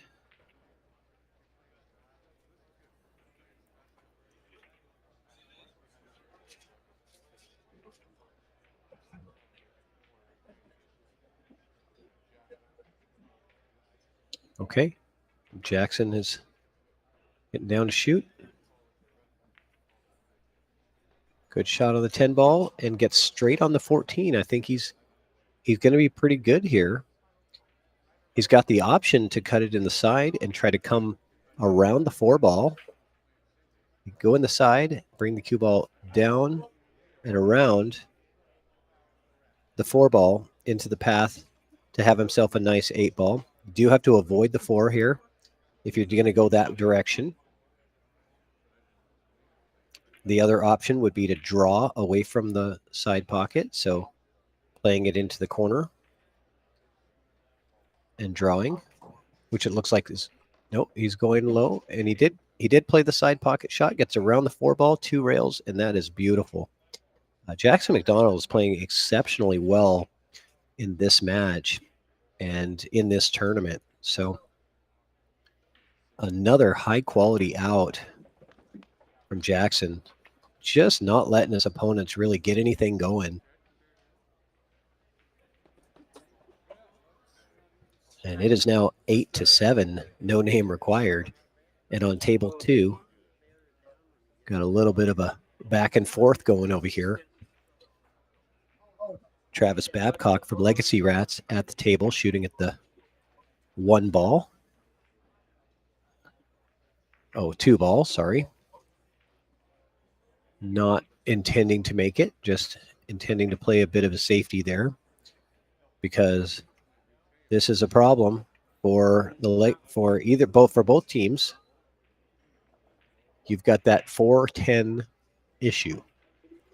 But honestly, I kind of favor stripes in this scenario. They both have 3 balls on the table, but I kind of like the way the 10 ball sits. We'll see how it works out. Mike Jensen at the table now for no name required. I think he does have to go rail first here into those balls. Nice shot there. He did not call it, though. Oh, he should have called that. That's what he's saying to himself. I should have just called that shot, because he would have had another opportunity back at the table. So he wasn't calling a shot at all. And now he gives up the table. He gives up the table to Travis Babcock, who has the opportunity to get something going here. But Mike Jensen would have had an opportunity to combo in that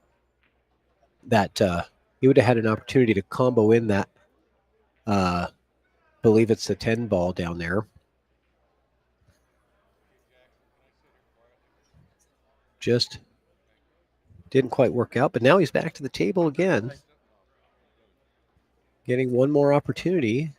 Not sure if that was a safety there, but and on table 1, Chad Bisconner with another big time break, gets a ball in on the side. a good scatter. A little bit of a cluster down here. Got a little bit of an issue down here with some of these balls. And he doesn't really have a great opening shot on a solid ball. Unless it's the 6. I can't really tell. The 6 does play in the side. That might not be a bad choice if you're gonna, but you are gonna send the cue ball down into the path of those balls down there on table 1. We'll see how that plays out.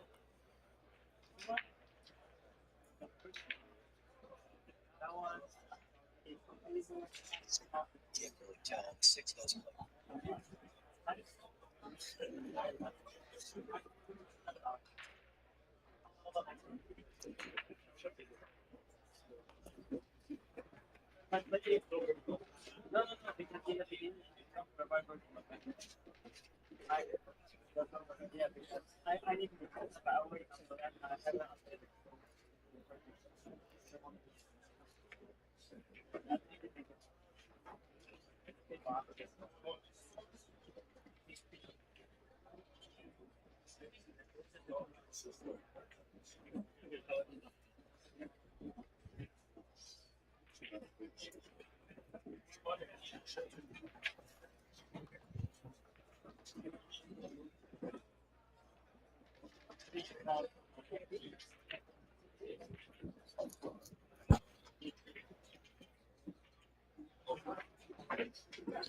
So Chad is going to go with the 6 to start off. He likes solids here.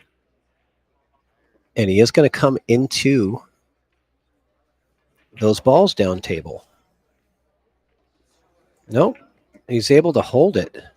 Great shot from Chad. That takes a lot of skill to be able to pocket that ball cleanly and still hold the cue ball to that perfect place. And that's why he's got a 650 Fargo. Very skillful shot. I would have assumed, if I'm looking at that at the table, I'm assuming that I can't hold the cue ball and it's just going to roll into this mess in here and I'm going to be stuck. But he's able to stop that cue ball a couple inches short of being in trouble. And now where he stopped it, he's got plenty of options. I think he has an option on the 5. He's got an option on the 2. And he even has an option on the 4. So he might go 5-4-2 to get these problem balls out of here. This would be a great break and run if he can navigate through this cluster in a good time for it too, because these are all clutch games down the stretch here when the score is so close. And table 2, Mike Jensen working through his rack over there. A little bit of a back and forth between him and Travis Babcock from Legacy Rats. And we've got Aaron Moss, the referee, over here to watch this shot, making sure that it's a clean hit. I think it would be obvious. But, oh, that looked kind of close. Aaron Moss says, good hit.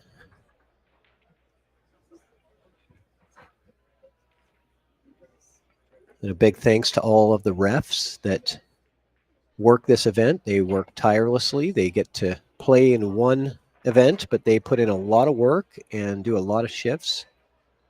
So just a big shout out to all the referees that came and officiated this event.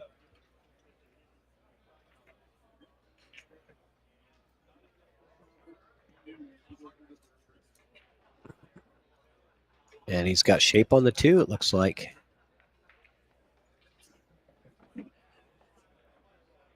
I think he came in a little hotter on that than he wanted, so not sure what Chad was looking for with that shot. He's got the 7, 3, and 1 left, so he came in, he overcooked that a little bit, and now he's kind of at a funny angle here to pocket the 7 down in the corner. It is going to take the cue ball towards the 1, I believe, so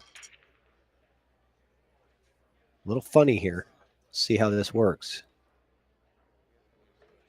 Yeah, I kind of figured that was going to be trouble. Just he didn't want that kind of an angle. He really would rather been just dead straight on it or on the other side of that ball. Would have given him optimal opportunity to continue the run out here. But now he's in a big spot, big problem spot. He's cleaned off all of the problems on the table and left himself virtually no shot. I think he's calling the one in the side here. He's going to kick this.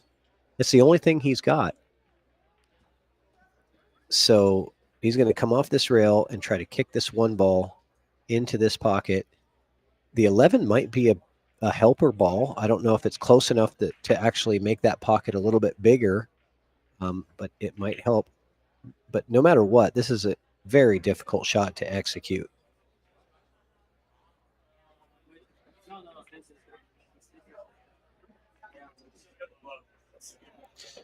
Off the 11? No. Yeah, the 11 was a little bit too far away to really be that sort of helper ball. But what that shot did is it made it much tougher for Stripes to be able to complete any kind of a run out here. So now Yo Jones at the table is going to have to figure out a way to gain back the advantage in this rack. Chad did an excellent job of running balls, and then when he got in trouble, he still doesn't give up an easy run out. He's got to be, I think Chad Bisconner has got to be the greediest 8-ball player I've ever seen, because he just does not give you anything. It's very stingy. You got to work for everything that you get from him. But Yo Jones, playing the same type of game. He's going to make Chad work.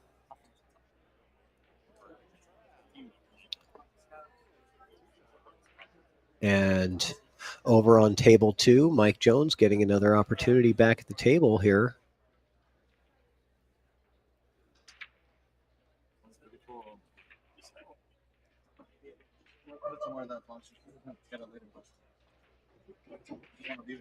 Mike Jensen, I believe. I think I said his name wrong. Mike Jensen getting another chance back at the table on table 2. And a kick shot from Chad on table 1. Getting that 3 ball down table a bit, getting a good hit. That's all he could really do.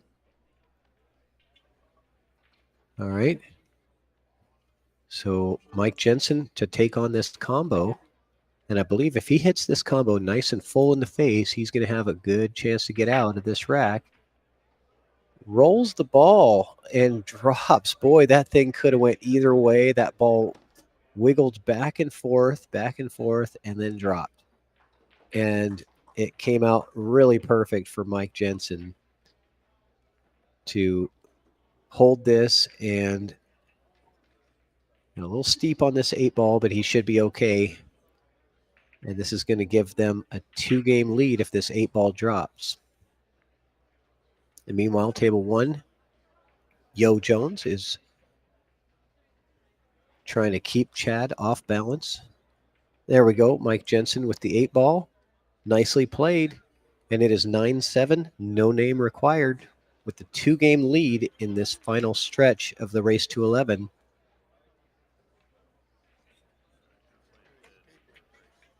So well played.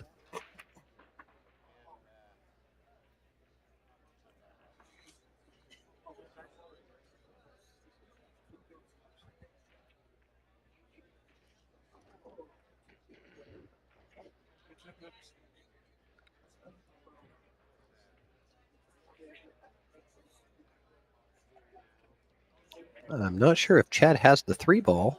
Now, he didn't have it clean, but he got another good kick. So Chad not giving up ball in hand at all.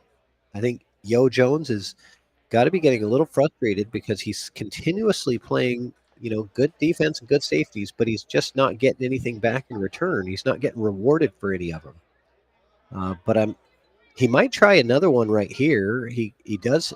Yo Jones for Legacy Rats does have an opportunity to potentially come off of this 15 and try to lay up the cue ball right in that area behind the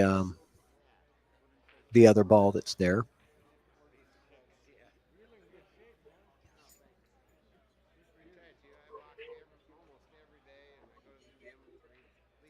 Difficult shot to execute and very high risk if he does go for it, because it would sell out a very good opportunity for Chad. He's not going to go for it. He's going to go for the offense here, or at least on this shot, the offense. He might decide to set up for a better defensive shot later if the opportunity is better. But no matter what, if he wants to go offensive, he has to figure out the 11 ball down here. That 11 ball is the biggest problem, which is where Chad put it when he kicked that one ball over, missing the shot on the side that caused the problem with the 11. So I have to believe that was intentional from Chad earlier in the rack when he got stuck to at least cause problems if you turn over the table.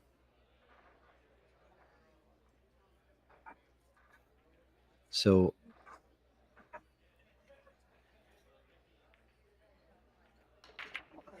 okay, good try. And you weren't in the money. This is last call to get into second chance for silver teams. If you're not already in and you're not in line here, you will not be in second chance. Last call for silver teams. So good try from Yo to get to that 11 ball. Was not successful, but was definitely close with it.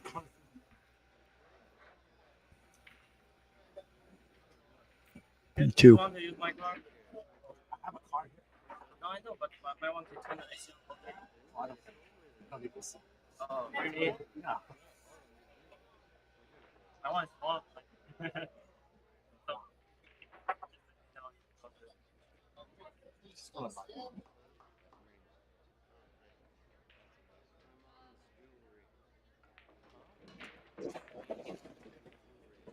So Yo Jones, another attempt at breaking out the 11 ball, and I think he gets there. I got to tell you, I've been really impressed with some of the shots that Yo has come up with in this match today. He's a very good player. He seems to kick really well. He seems to be able to break balls out when he needs to. And he's also got a very good defensive game.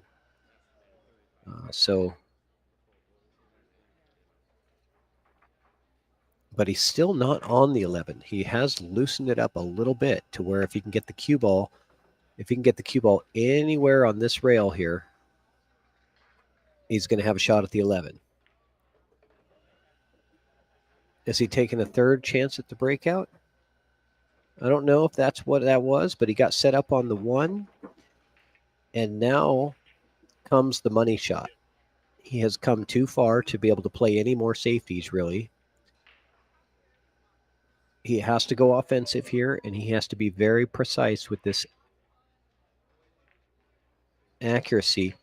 And I almost think that the shot here to play is you're kind of back cutting the 1 a little bit, so you're going to send the cue ball off this rail. If you put a lot of spin on it, you might be able to get this cue ball to come down into this area here and give yourself some type of a shot on the 11. I think you got to put a lot of low left on this ball to get it to go that distance, and it looks like that's what he is doing. Got to avoid that. Oh, he had the ability to draw the ball. What an incredible shot. So Yo Jones with a big-time shot there. I didn't think that he had enough of that ball to be able to draw it that sharply.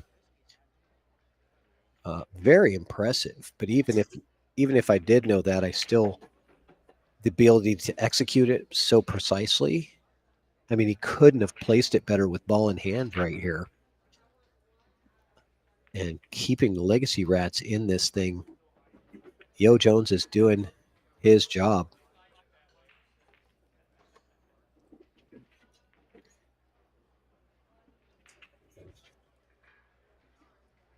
And a little bit of a back cut on the 8 ball. It does send the cue ball towards that side pocket, so he does have to be careful of that.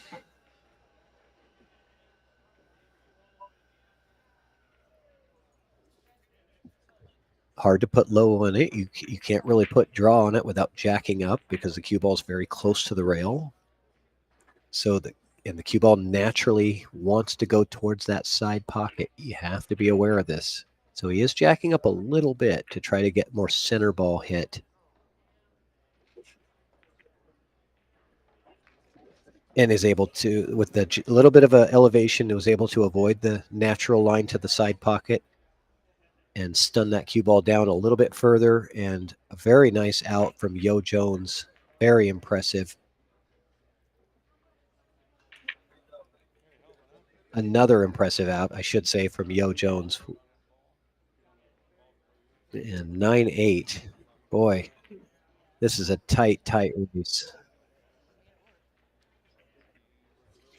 And we are going on about 2.5 hours on this set.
Jackson McDonald to break on table 1. Gets a couple of balls in. Cue ball is all the way down table. That's going to make his opening shot quite a bit more difficult. Doesn't have a real easy opener here. So going to have to bear down to get started on this rack. And meanwhile, on table 2, Ed Sperlich relinquishes the table to Eric Lingo from No Name Required. No Name Required is 1 away from being on the hill.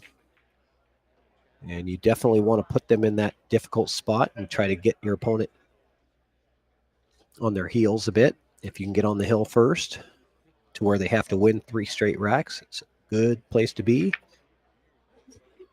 But I think the Legacy Rats are looking for this to be tied up at 8-8, at 9-9.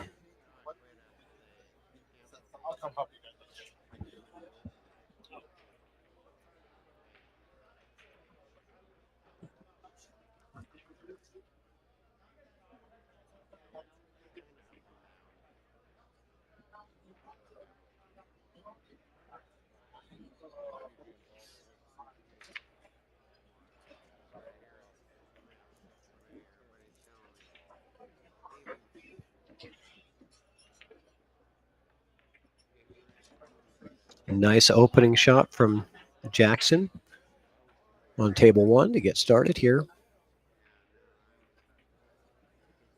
And we've got on table 2, we've got a bit of a back and forth play between Ed Sperlich and Eric Lingo. So Jackson on table 1, able to take solids, secure the solids for this rack. And that's going to leave him with the only issue being the 6 ball, I believe. The only major issue. We've got the 4 ball here. We've got the 7 ball here. And the 8 ball is over here in the middle. So, but the 6 ball, that's the one that's the real difficult ball.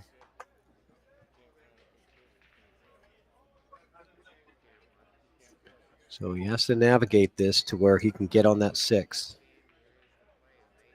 or break out the 6. Jackson going for the 5 ball here and getting close to the 3. I like this because I do believe that the 6 actually plays. It does play here if you can get that correct position, but you have to be just right in that little small little area there. On my face. What did I do? It's on YouTube. YouTube gives you better quality. Oh, is that right? Okay, YouTube. Okay. So I think he just wants a stop shot here. Just stop that cue ball dead in its tracks. Okay. So he needed to break out the 6. So wasn't sure if that's what he needed to do, but obviously if it did not play without breaking it out. But this is where the rubber meets the road. You get breakouts, and usually it's hard to get a good shot afterwards.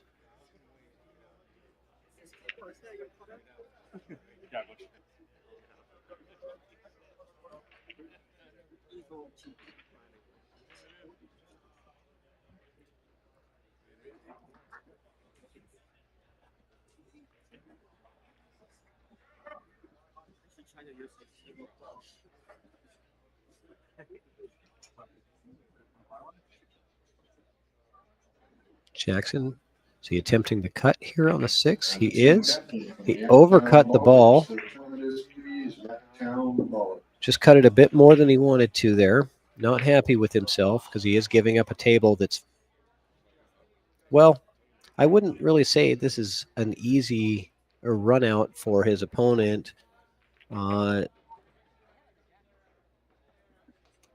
Travis Babcock, who's at the table now, he's got to deal with the 13 ball here, and that's now blocked by the 6. So he's got to figure something out there. He does have some balls by the side pocket that could help him get to that 13 or get that 13 out of there.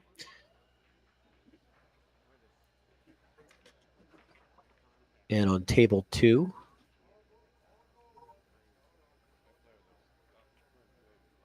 Ed Sperlich trying to make something happen for his team.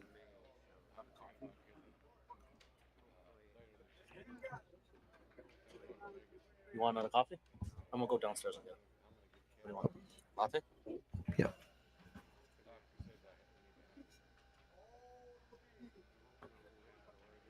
We're gonna go to there. Not right this off.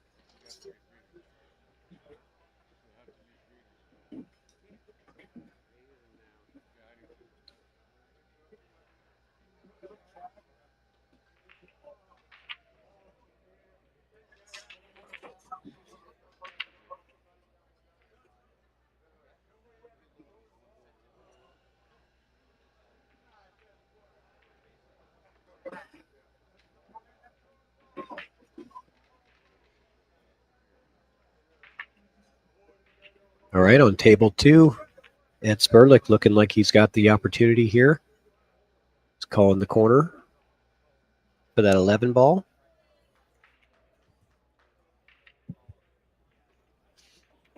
And I believe that he might draw this back. Playing the 11 in the corner, he might draw this back so that he has the 8 ball on the side next.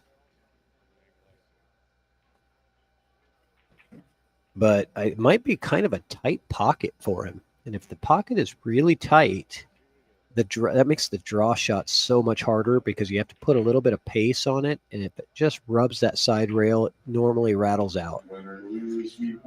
So, yeah, he is drawing. So a good chance that this ball is going to rattle out of the pocket unless he hits it really pure. Ed Sperlich.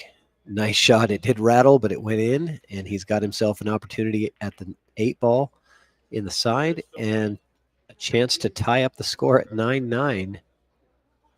And I called this thing to be Hill way back when it was, I think, tied at 6 or 7, because it's been back and forth, blow for blow for the last 2 hours.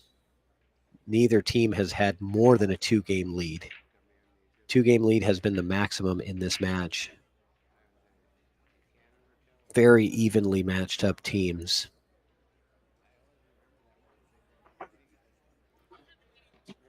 And some pretty high quality play. We haven't seen a lot of unusual errors on either side. They've been very careful and calculated and executing really well on both sides.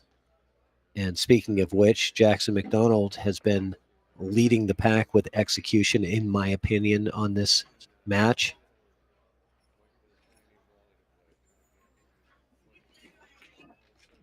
Okay, so tied up.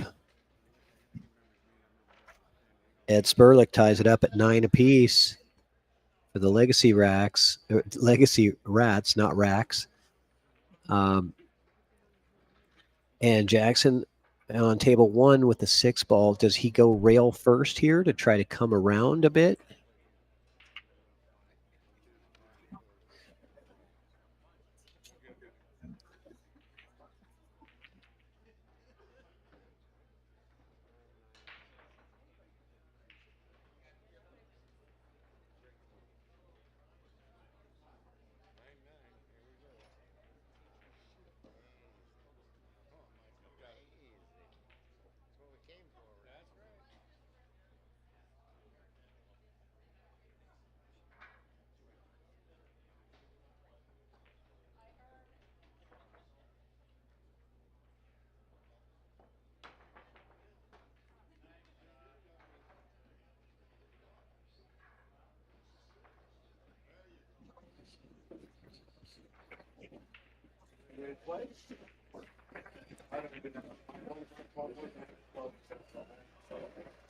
Well, if you guys have been watching this the whole time, this is what it all comes down to. We've turned a race to 11 into now a race to 2.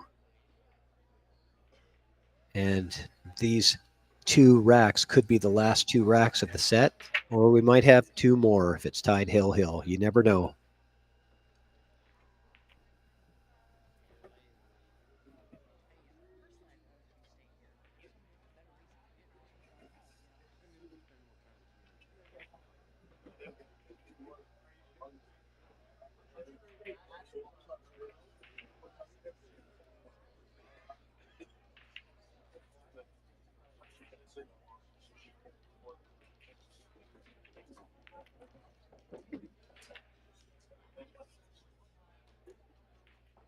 Okay.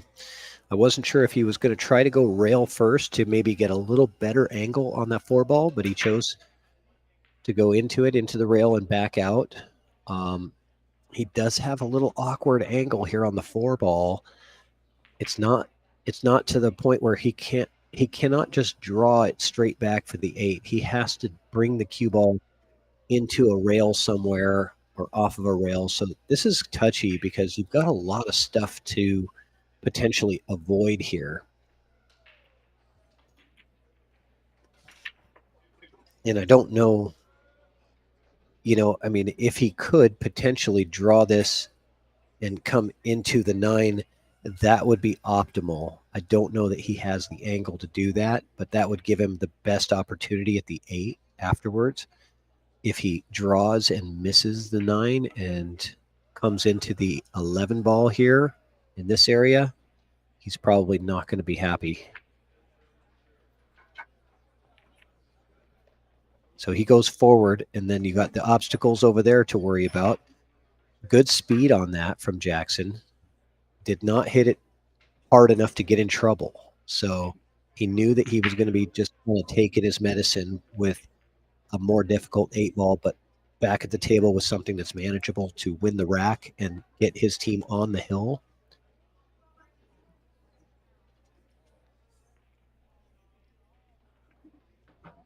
And I tell you, Jackson McDonald is like Mr. Cool as a cucumber out there.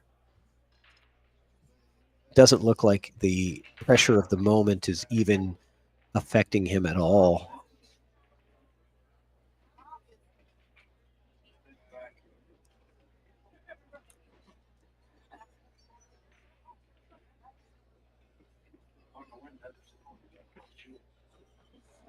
And down goes the 8-ball. Jackson playing almost perfect pool in the set and gets his team on the hill 10-9. And that's going to put a lot of pressure now on Legacy Rats. They know that they have to win both of these racks that are going on right now.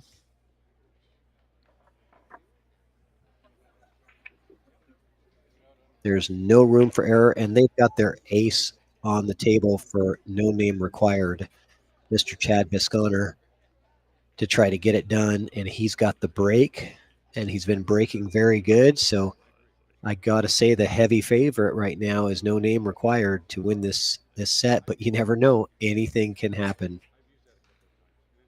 On table 2, you've got Legacy Rats at the table, Sean Smith.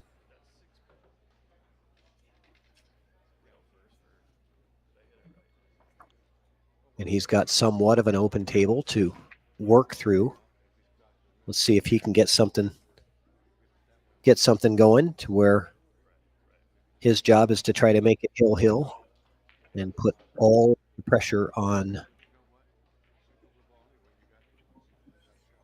Chad to have to close out his rack. So no name required, only needing one of these 2 racks. Legacy Rats needing both of them to stay alive in this tournament. And I did call hill. Just saying. Early in this set, these 2 teams have just been going back and forth the whole time.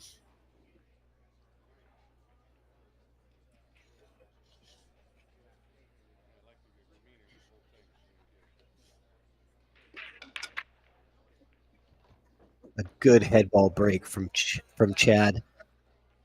Gets a ball in and has a nice opener here. It might be a combo shot, but it's definitely manageable. If he wants stripes, he could play the 14-9.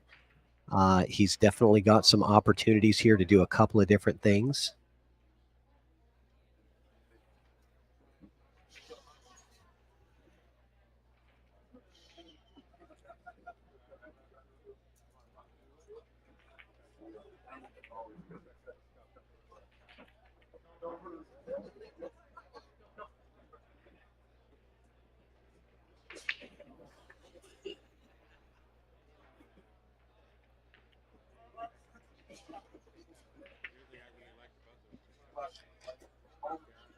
And on table 2, Sean Smith still at the table.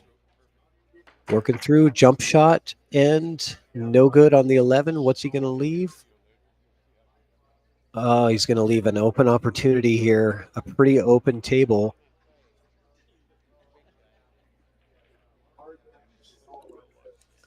And here we go. Mike Jensen at the table on table 2 and Chad Bisconer at the table on table 1. Both of the players play for no name required, who only needs to win one of these racks. So very, very high percentage chance that they have to take down this set now. Mike Jensen, nothing in his way. He would have to make some kind of a drastic error, I think, here to get out of position enough to not be able to run out this rack with his experience. Being a 612 Fargo, you got a 612 Fargo and a 650 Fargo on each table. And I would say that this thing is close to being over with. All the Legacy Rats can do is just sit back and hope that they get more opportunities or that something unexpected happens here.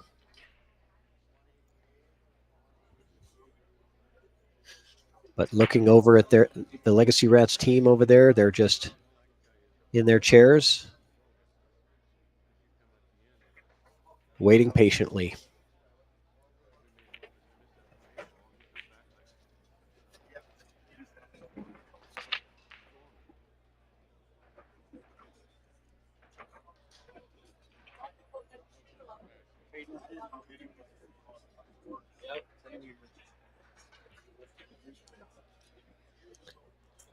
And Chad Bisconer on table 1 is choosing solids. probably specifically because of the 15 ball would have been more difficult to play if they were stripes. So thinking that solids is the easier pattern to be able to get out. And I think he caught that window now for the 7. So I think he played that stop shot so that he can get that window and play that 7 ball.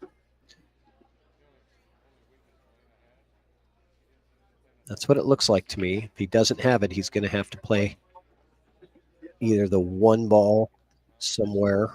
No, he's got the window. Great shot from Chad to recognize that a stop shot puts him in that narrow window and gets him the 7 ball, which gets him perfect shape on the 1 in the side. And then he's going to have to play the combo on the 3-6 next.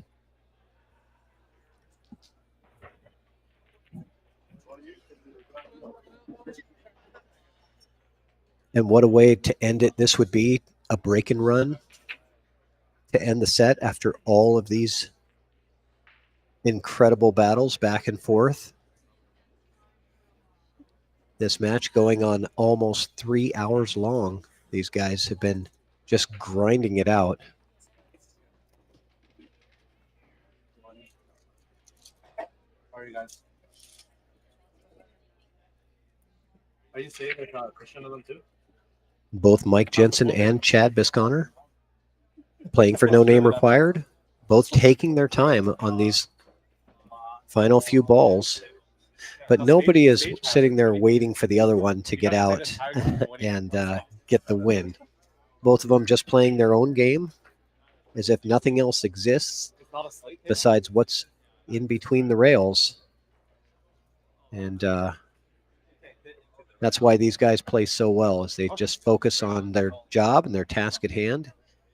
And they're not thinking about anything else. They're not thinking about the guy next to them, or they're not thinking about the scoreboard. They're just playing the pattern, working through the puzzle, staying in that zone. Okay, the combo shot from Chad. This is the shot that's really going to decide what happens here. Well played. He played both balls absolutely perfect. The speed was perfect. The angle was perfect. I mean, couldn't have played that any better. It looks like he's going to try to set up for the 8 in the side for the final shot.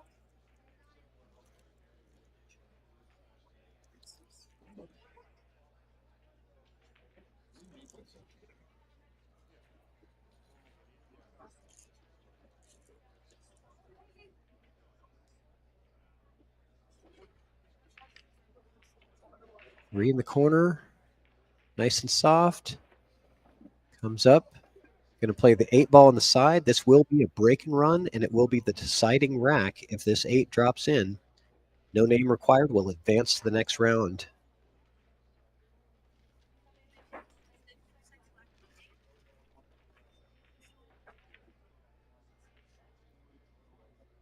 And Mike Jensen on the other table misses the 5 ball. That's going to put maybe, hopefully Chad didn't see that, because that might put a little more pressure on him. No pressure needed. He's got it, and it's over. Chad Bisconner takes it down for no name required, and they advance to the next round. And we're going to end it here, guys. We're going to start another stream here pretty soon with the next one going.